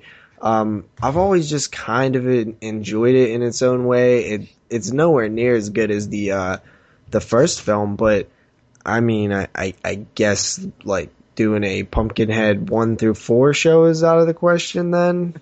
The interesting thing, about this movie is that, like, I really try to disconnect myself and just be like, okay, I'm just watching this Pumpkinhead movie. I don't even want to think about the first one. But I don't know, man. Like, what do you, like, you say it's a guilty pleasure. Like, what are you taking out of this movie? I like the creepy old witch and stuff. Like you said, I like the slasher aspect of the killing off the Red Wings, Linnea Quigley's boobs. Yeah, I mean, that's good. That's good. You got, I kind of actually like the Dark Knight of the Scarecrow style story that's going on in the backstory of Pumpkinhead. Like, I actually kind of like that a bit. Even though the continuity sucks and it doesn't make sense compared to the first one. I like that story. I find it kind of like tragic and sad a little bit. I feel like it works on that level at least. Yeah, this movie definitely feels very, very 90s. It has that total 90s fucking feel. Like, even the characters, right? The main character, like the guy with the car, like he's got like a bowl haircut, man. And the guy's like friend, like the other guy, the friend. Like, oh man, really 90s shit there. But I don't know. Even like the daughter's dad is like the cop and stuff. I know. Yeah, I mean, one thing I will say about the release though, the Blu-ray transfer is pretty good. It does look really good. Sounds pretty good. I don't think. Yeah, the audio is pretty good in it too. So, but it's probably never gonna look better. But cool. If you like it, pick it up. I don't know. Yeah, I'm gonna grab it just cause. So my quick cuts, which will actually be quick cuts. First up, we have Bait from 2012. This is a bunch of sharks in a convenience store in Australia. There's like kind of CGI'd. The characters are really, really unbelievable. Decision making is also very unbelievable. This is kind of one of those films where you just take it for what it is because it's still entertaining. The kills are kind of fun. It's really ridiculous. But overall, I actually did really enjoy Bait. I give it a 6 out of 10. Check it out. So my second and last quick cut is The Fear from 1995. This film is very weird. It's very bizarre. It's a giant killer doll that's made out of wood. So it's like life size, like man size. It's fucking weird. It's a creepy thing. Like, who would have it in their home? Anyway, it's got all this like hip hop in it, like songs, like in the soundtrack, which I found like really weird. But it's all this like horrorcore stuff, like Insane Clown Posse and Esham, Nodis, Gravediggers, stuff like that, which actually fits really well. Overall, I found it to be kind of a fun little weird bizarre that's like getting raped and stuff. There's some weird stuff going on in here. I couldn't quite follow all the characters all the time because they weren't that interesting. But the wooden doll thing, obviously it's a guy in a suit. But the paint job looks really good because it really does look like a life-size Pinocchio type thing going on. Have you even seen this? Believe it or not, I've never seen this or the sequel or anything. It's a weird one, dude. It's something that you want to check out because it's just so bizarre. It's like hidden in the 90s, of like mid 90s, 95. And it totally feels 90s. There's this guy, dude, makes the whole entire movie. He got like dreads, he's white, he talks like very slangish, and he's like fucking hilarious. Almost reminds you like of a Pauly Shore or something. So he's funny. Overall, man, 5 out of 10. It's very average, but I still recommend all Ians go out there and check it. This is a average film, but it's still a recommend just because it's a bizarre one that you probably need to check out. There's also a sequel to this film that I'll probably check out for next week. So that's my quick cuts. Cool. All right, so that's going to do it for what we watched in the quick cuts. And yes, moving along into the main review. And for this week's main review, we are going to be talking about the film from 2001, Guillermo del Toro's The Devil's Backbone. Oh, shit. The PQ on this movie is fucking fantastic. So did we all watch the Criterion Blu-ray? I did watch the Holy Criterion shit. Blu-ray. Okay, yeah. This has to be one of the best transfers I've ever seen in my entire collection. Yeah, the transfer's pretty good. Like, oh my god, it's so good. I like So that the fantastic. spine number on the Criterion is 666. Yeah. Yeah, they did that purposely. Obviously, they saved. Did you this imagine if that was there. just a total coincidence? Yeah. Well, we put out this movie, The Devil's Backbone. Oh, wait I a mean, minute, they could have. Spine They could have 666. saved it for Antichrist or whatever. That one would have Yeah. fit, right? The Devil's Backbone makes Yeah. more sense. Just the name, The Devil's Backbone. Yeah, on the spine, right? The spine. That's awesome. Yeah, exactly. Pretty Yeah. cool. JP, you want to give the synopsis? The Devil's Backbone from the year 2001, directed by Guillermo del Toro. This film follows a character named Carlos, who is 12 years old. His father has recently died in the Spanish Civil War. He is orphaned. He's left at an orphanage. He doesn't know that his father is dead. He quickly realizes that it's hard to fit in this orphanage because there's a bunch of other tough little orphan kids there. You know, he quickly realizes that he's not going anywhere. Yeah. It's so sad. Yeah. Yeah, he does quickly realize that he's not going with his tutor. So he finds out that the school's haunted. He's seeing visions of this ghostly figure, little kid. Yeah. And then he finds out a little bit more that there's quite a big douchebag rolling around named Jacinto. Del Toro loves his douchebags. Yeah, so Is it just me, or did that guy look like Eli Roth? he did the Yeah, Bear yeah. Jew, right? The Bear Jew Roth. Yeah, he does. So yeah, the film quickly it doesn't quickly, but later in the film it takes a strange turn, and then it's kind of a different film than it started off at. And I don't want to spoil too much, but essentially that Jacinto or whatever his name is, he has a big role in a lot of. He's kind of turned into the main villain, and the kids kind of have to deal with a problem. I love the old man character, man. So that's the Devil's Backbone. The old man, he looks like the Dos Equis guy from the commercials. Yeah. Yeah. He totally does. I love him. He's such a likable character. Yeah, he is cool, man. Yeah, especially when he's sitting upstairs and he's looking out that window. The cinematography in that shot's so fantastic. Right before a spoiler happens, it's so good. The cinematography throughout the whole film is really well done. Yeah, it looks beautiful. There's so many good shots in this film. It's great. Yeah, great setting too. Yeah, just it feels very desolate and kind of alone, in the middle of nowhere. Yeah, like how the kids are actually alone too, but it's like literally in the middle of nowhere. You get that kind of I'm just not going anywhere. I can't go anywhere. Yeah, it's an interesting setting. So. Yeah, you know what? This film, obviously this was the very first time I've ever seen this one. And I gotta be honest, I was expecting something completely different. I always had, thoughts that this film was like The Orphanage. Oh, no. You know what? The first time I watched this movie, I was expecting something completely different, too. So I know exactly where you're coming from. It's weird.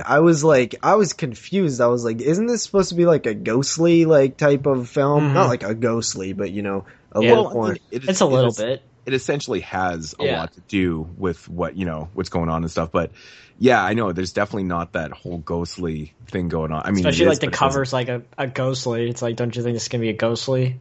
Yeah. But I don't mean a ghostly in the derogatory way. I just meant I thought it was gonna be more about a ghost story. It's not. This is not a ghost story. No, this is it's a character piece. Something else with a ghost story tied into it. Yeah.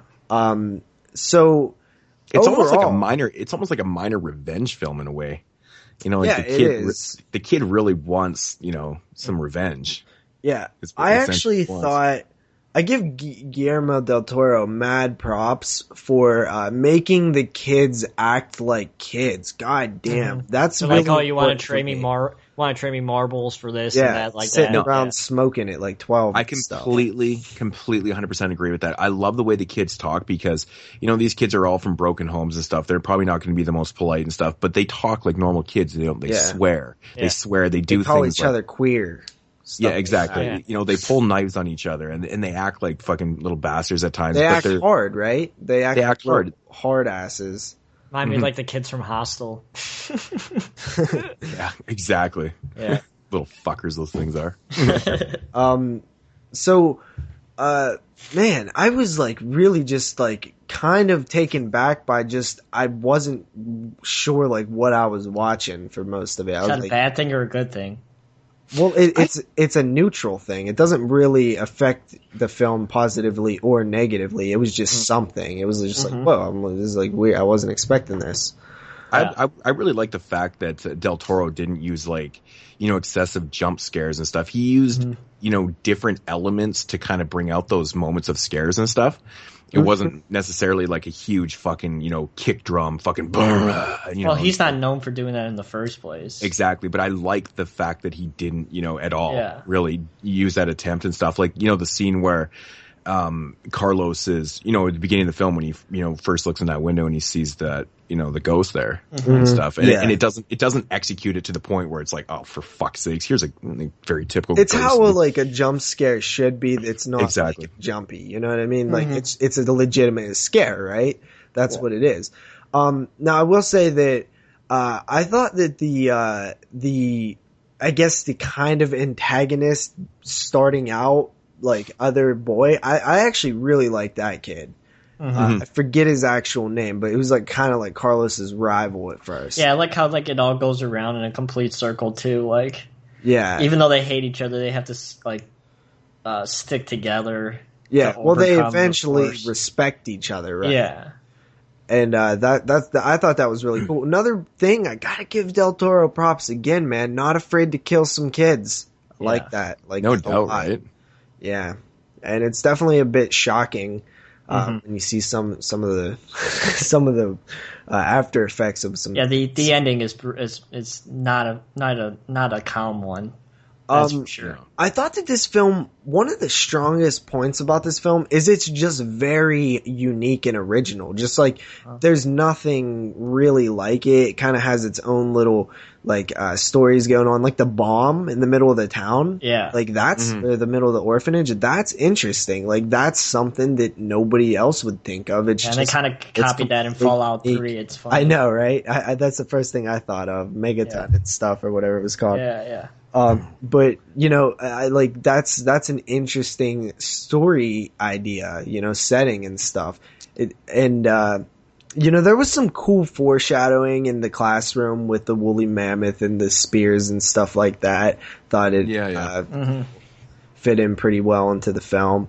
And I always kind of wonder, did you guys ever notice that often when we see like foreshadowing like that in horror films, that it's often in the classroom? Isn't that weird how that happens? Another example I'm thinking of is like Elm Street has some stuff like that.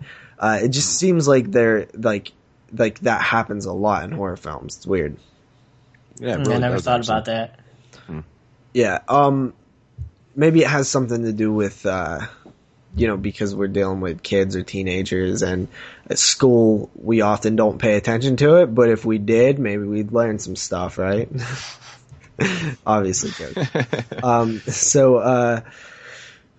Man, I don't know. This one is really hard to talk about because it's a kind of a slow burn, and once stuff starts happening, it's spoiler territory, right? Yeah, and you don't want to spoil it. You don't want to spoil any of Del Toro's films if you haven't seen them.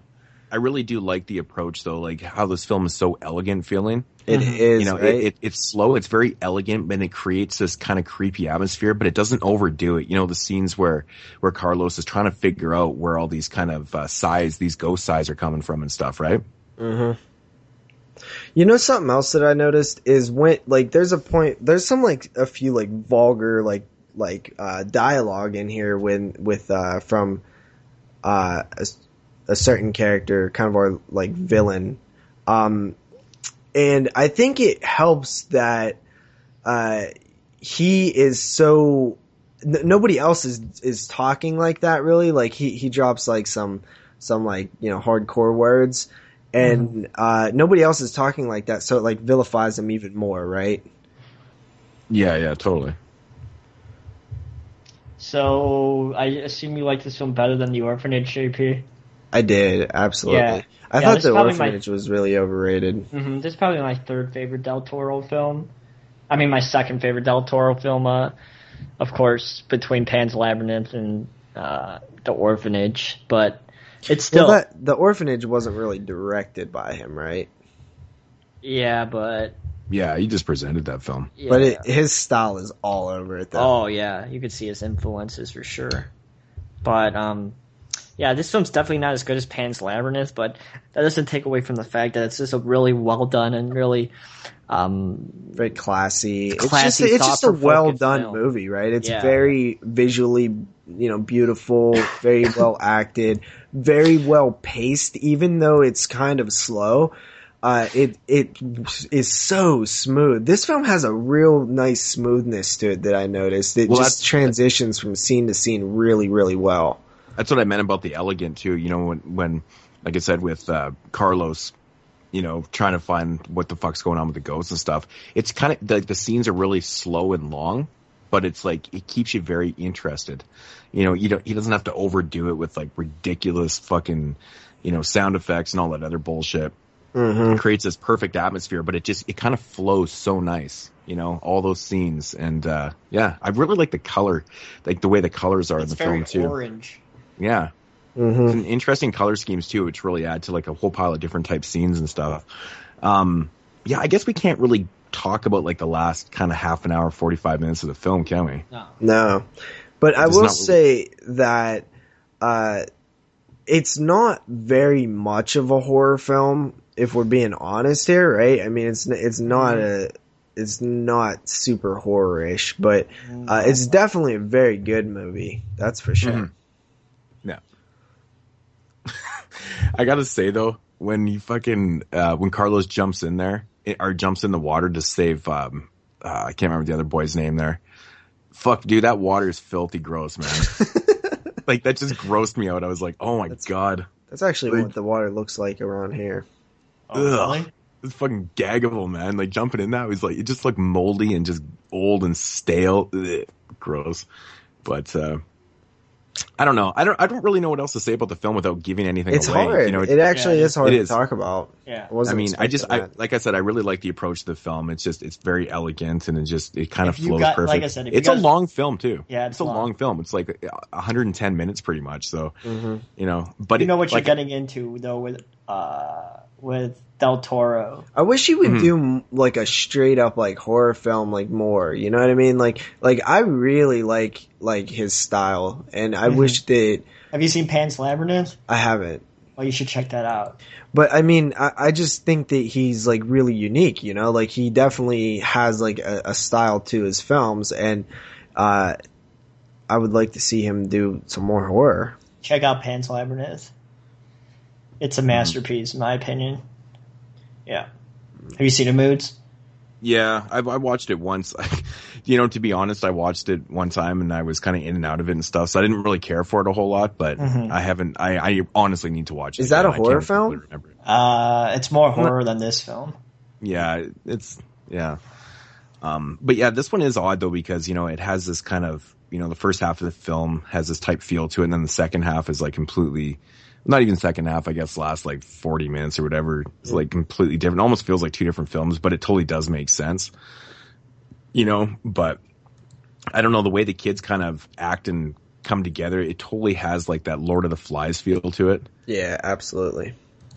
You know, just the way they're acting, the way they're like, you know, okay, they're a fucking team now. So, I don't know. Definitely. I mean, I think we all agree that it's a strong film. It has very powerful qualities to it.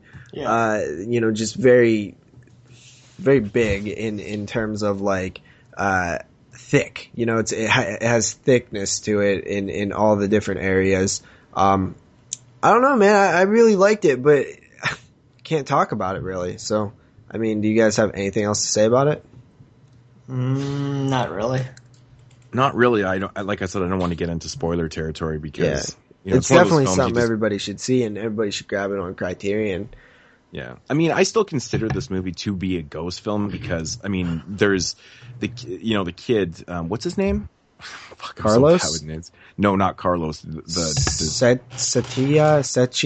something like that. Something like that. Yeah. I mean, he's prevalent throughout the whole film, and plays a part, right to the end. So yeah. All right. So ratings, guys. I guess I'll go first. I give The Devil's Backbone a 8 out of 10. It's definitely a buy. I definitely say when Criterion has their half off sales or whatever, pick it up. I liked it a lot. I mean, it's a great movie.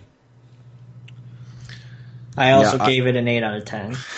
Sorry, well, make that 3 of us because I gave it an 8 out of 10 too. Very interesting. Yeah. Okay, so I guess that's it, right?